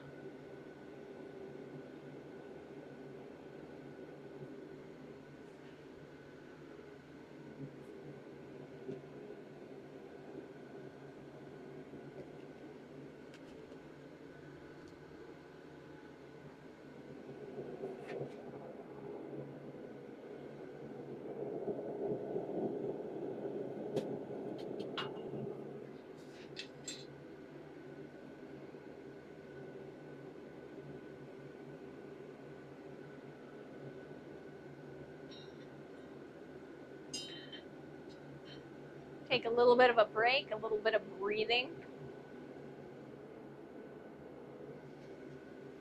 That way we'll be ready when the ad break ends to do our next heat.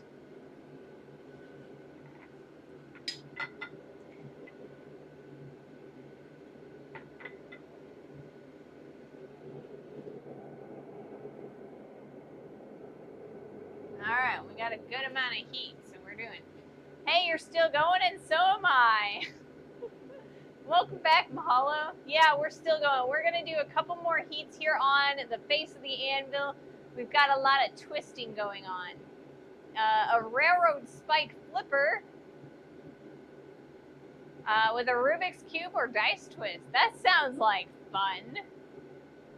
What happened to the leather apron or just a baffle that helps with cooling? So my leather apron, it got really thin because I was using my leg to block the sparks from hitting different areas of the shop. And so it kind of wore down the apron. And then I went to pass past my anvil and I caught it on the nose of the horn. So it ripped it open. Periodically this happens to most of my aprons die this way, and so I need to get another one, but I need to get some money to get another apron. I'll have plenty once this month's Twitch paycheck hits my bank. All right, let's do our next heat real fast.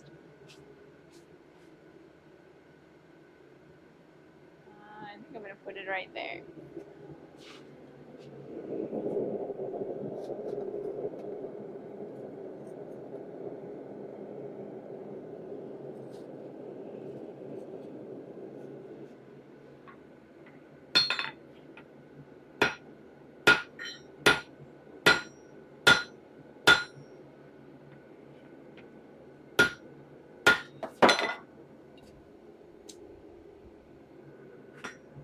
This is always the problem.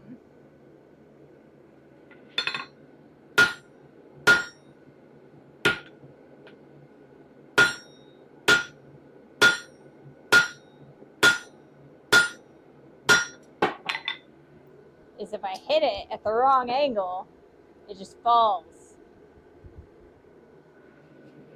It just falls.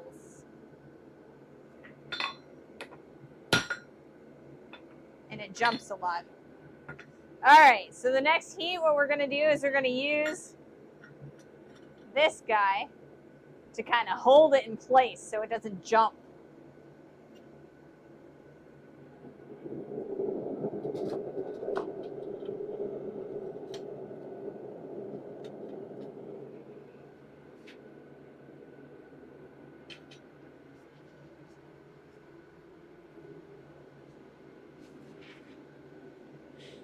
Needs a stripe of chainmail across the lap. It does. My apron definitely needs a strip of chainmail.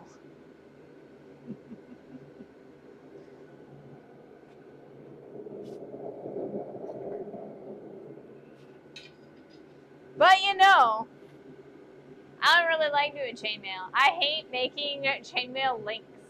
I had to do a lot of links when I worked at the jewelry store. That was one of those jobs that I always ended up getting. When people wanted to lengthen their chains, bracelets, necklaces, whatever, I had to hand make the links, cut them all apart, and solder each and every one of them together. So I don't do chainmail anymore. I respect people who do, but I don't, because it's so tedious.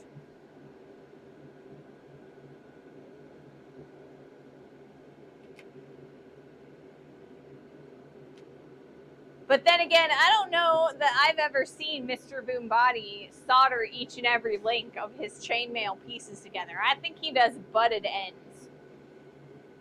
But if you have to solder each and every link together, like the ends of it, so that it doesn't open, or if you rivet them together, that's a lot of tedious work. A lot of tedious work.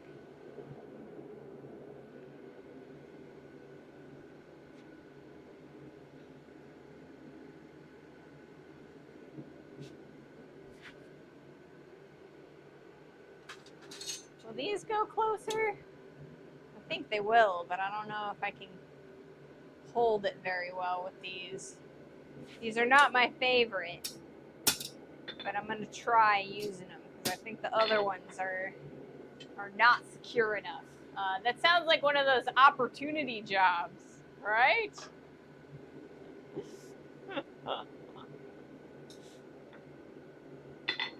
You're going to get the opportunity to learn a new skill. You're going to get the opportunity.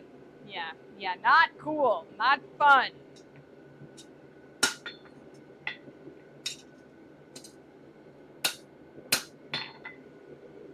Okay. I don't know. Maybe I won't be able to use these. I don't think they're wide enough. That's how you pile on the hours as an apprentice. Yes. Man, exactly. But at that point, I wasn't even an apprentice. I was a full-fledged jeweler. I was a journeyman. I had already started setting stones and sizing and everything.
All right, we're going to heat this back up again.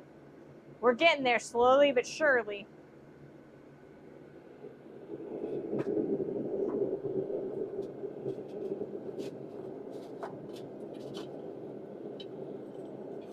This will probably be one of our last couple of heats. This next one. It's an awful experience, but it counts. Very true. Very true. All right, so I think I'm going to do 2 more heats. We're going to try and flatten that out as much as we possibly can. And then we will go back over to the press on Wednesday when we come back into the shop. If I'm feeling frisky, I might see if I can't get the butler to strike a little bit. Maybe. See, that it could be a problem.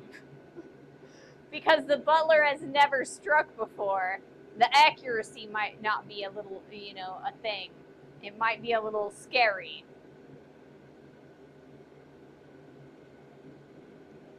But it would have to happen like tonight or tomorrow. I don't think I can film you guys or for you guys.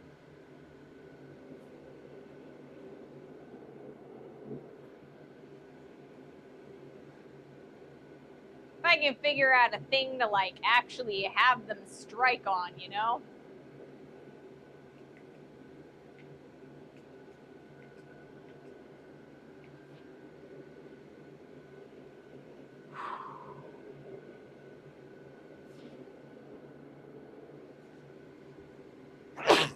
Excuse me. Goodness gracious. Sneezing.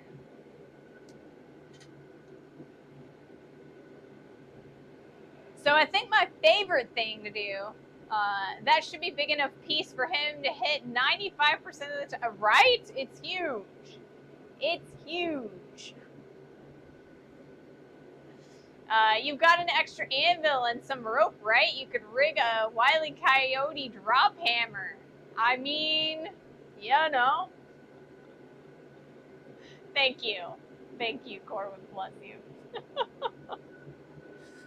Yeah, so I don't know. I think my favorite thing to do at the jewelry store was probably actually like just metalwork. A lot of times when we would have special metalwork come into the shop, like if somebody had some kind of custom band or whatever, with like textures or like shapes and things, if it needed any work done to it, they always gave it to me because I had the most experience working with metal of all types. So a lot of times I got to play with some pretty interesting shapes. It was fun.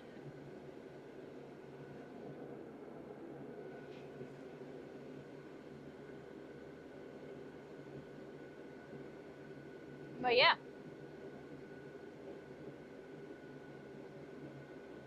One of these days I'll have to teach the butler how to strike for me though, you know?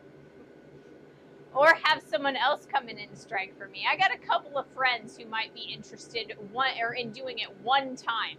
I kind of feel like, you know, if I have a friend come and strike for me one time, I don't know that they would want to strike for me again after that, you know? I mean, maybe some of you guys would want to, but like, you know, a lot of my friends, I don't know, they're not as into blacksmithing as I am.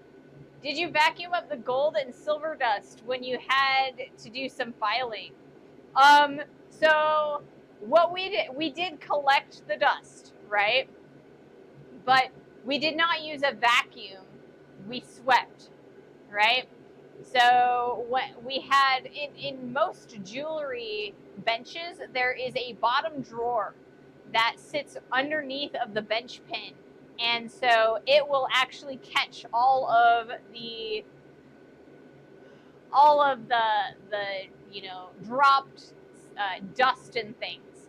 And they give you like a little dustpan and a little like a paintbrush, like a house paintbrush, and you use that to kind of sweep up all of the dust and drop stuff. And then you use that and you stick it in little baggies. And then when you get enough of them, then you send them off to the gold reclaimer. We did not have any carpet. So there wasn't any carpet to like get gold dust in. So sweeping was adequate for our shop. Food is a good invitation, right? But striking is a lot of hard work. So, you know, food might not be a big enough motivation for some people. All right, let's do another heat.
All right, we're starting to get some flat edges there. Not too bad. We're gonna go one more heat. We're gonna go this direction. I think it's probably gonna be this direction. We've got a weird nose section right there I want to take care of. And then that'll probably be our last heat for the day.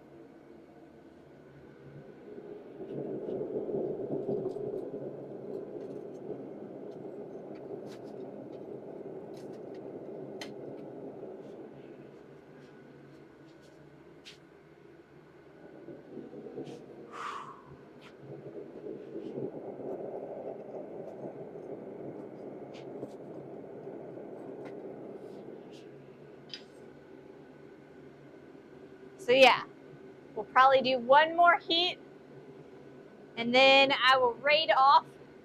Starting to get kind of tired. Like I said, I have a little bit of breathing issue today. That's why we were spending, well, not just because of my breathing issue, but part of the reason why we were spending so much time on the press and less here on the anvil face. So I need a little bit of rest after this, but we're good. I should be back to full strength on Wednesday, at least hopefully. And we'll continue working on this. We've gotten quite a bit of length and we're starting to get a nice taper going. So we're going to continue working on that on Wednesday all day, and hopefully we can get a nice shape for this guy. I would love it if we were able to raise the bottom die up and get the amount of force that we want.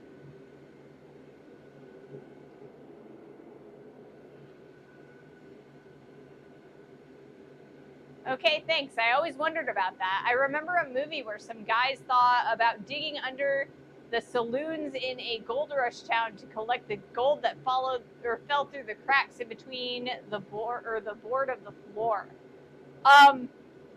Yeah, and that is a thing, right?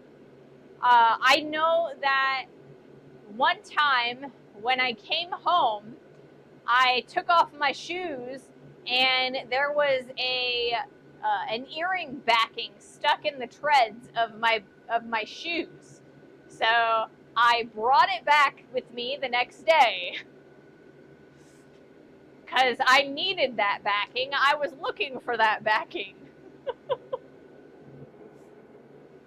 So, but I mean, you know, if it's on you, there's really nothing you can do about it, you know? It gets right, like, into your clothes, into your skin sometimes. So you gotta, you know, you can collect as much as you possibly can and return it to work, but not everything can be collected every time.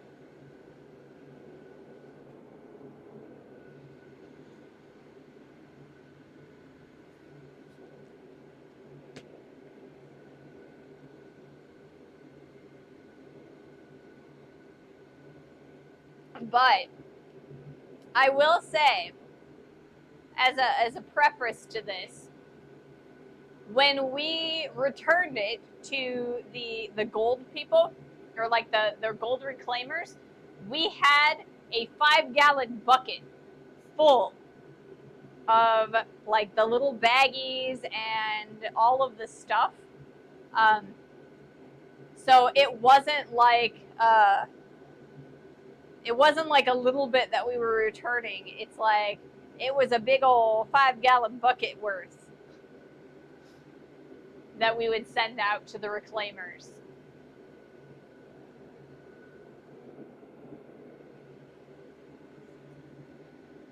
Sounds like some big bucks. Well, I mean, sometimes. But there was, like, it wasn't just, like, the little dusts. There was a lot of air in there, if that makes sense. Because we were always putting the dust in little baggies, right? So there was a lot of little baggies in there. And then, like, we would, there were, yeah, it was just like lots and lots of baggies. So it was pretty heavy in the end. Yes, it was a lot, but you know, there was a lot of air in it too. So it wasn't solid, like full of dust. You know, there were chunks, there was little baggies that, you know, all that stuff.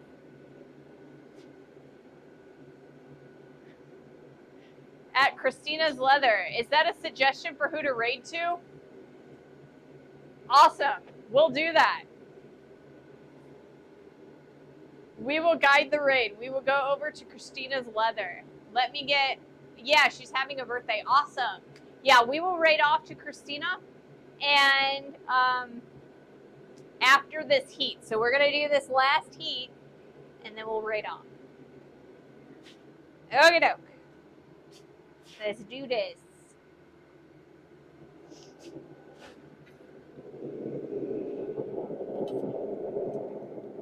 I appreciate the suggestion, Mahalo.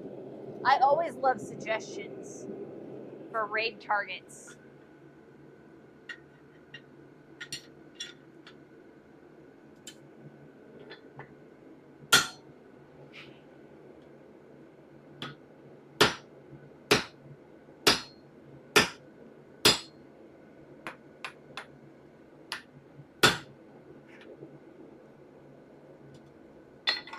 My tongue's underneath the piece of steel.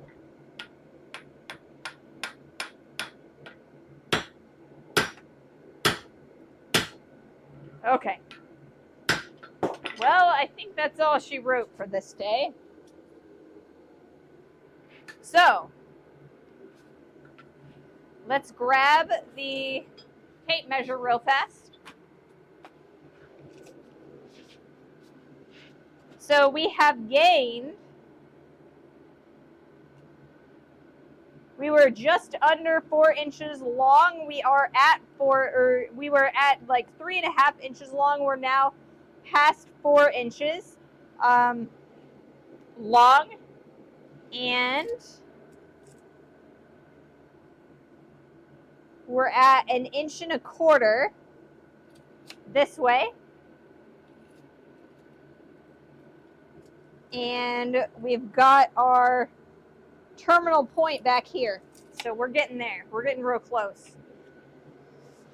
We need to squish this way quite a bit. Wasps are good raid targets. Part steel, part frog, right? All right, guys, thank you so much for joining me today. Have a wonderful rest of your day. And I hope to see you guys on Wednesday. So let's raid off. I am gonna put my outro up. Transition. There we go. We're gonna raid Christina's Leather.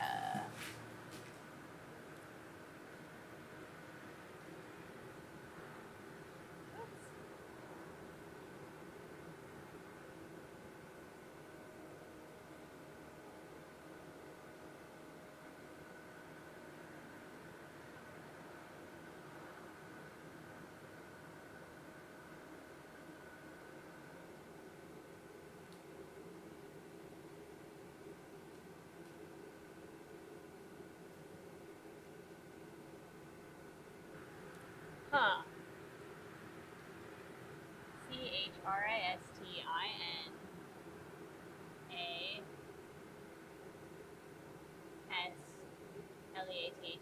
No channels found. Why?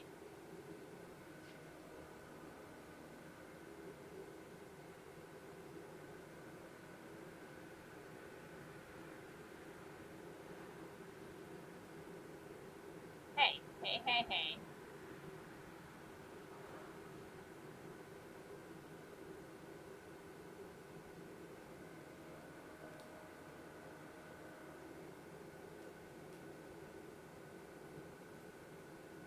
Oh, I'm a dummy.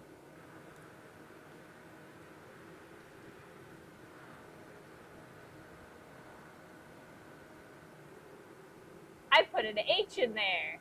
All right, guys.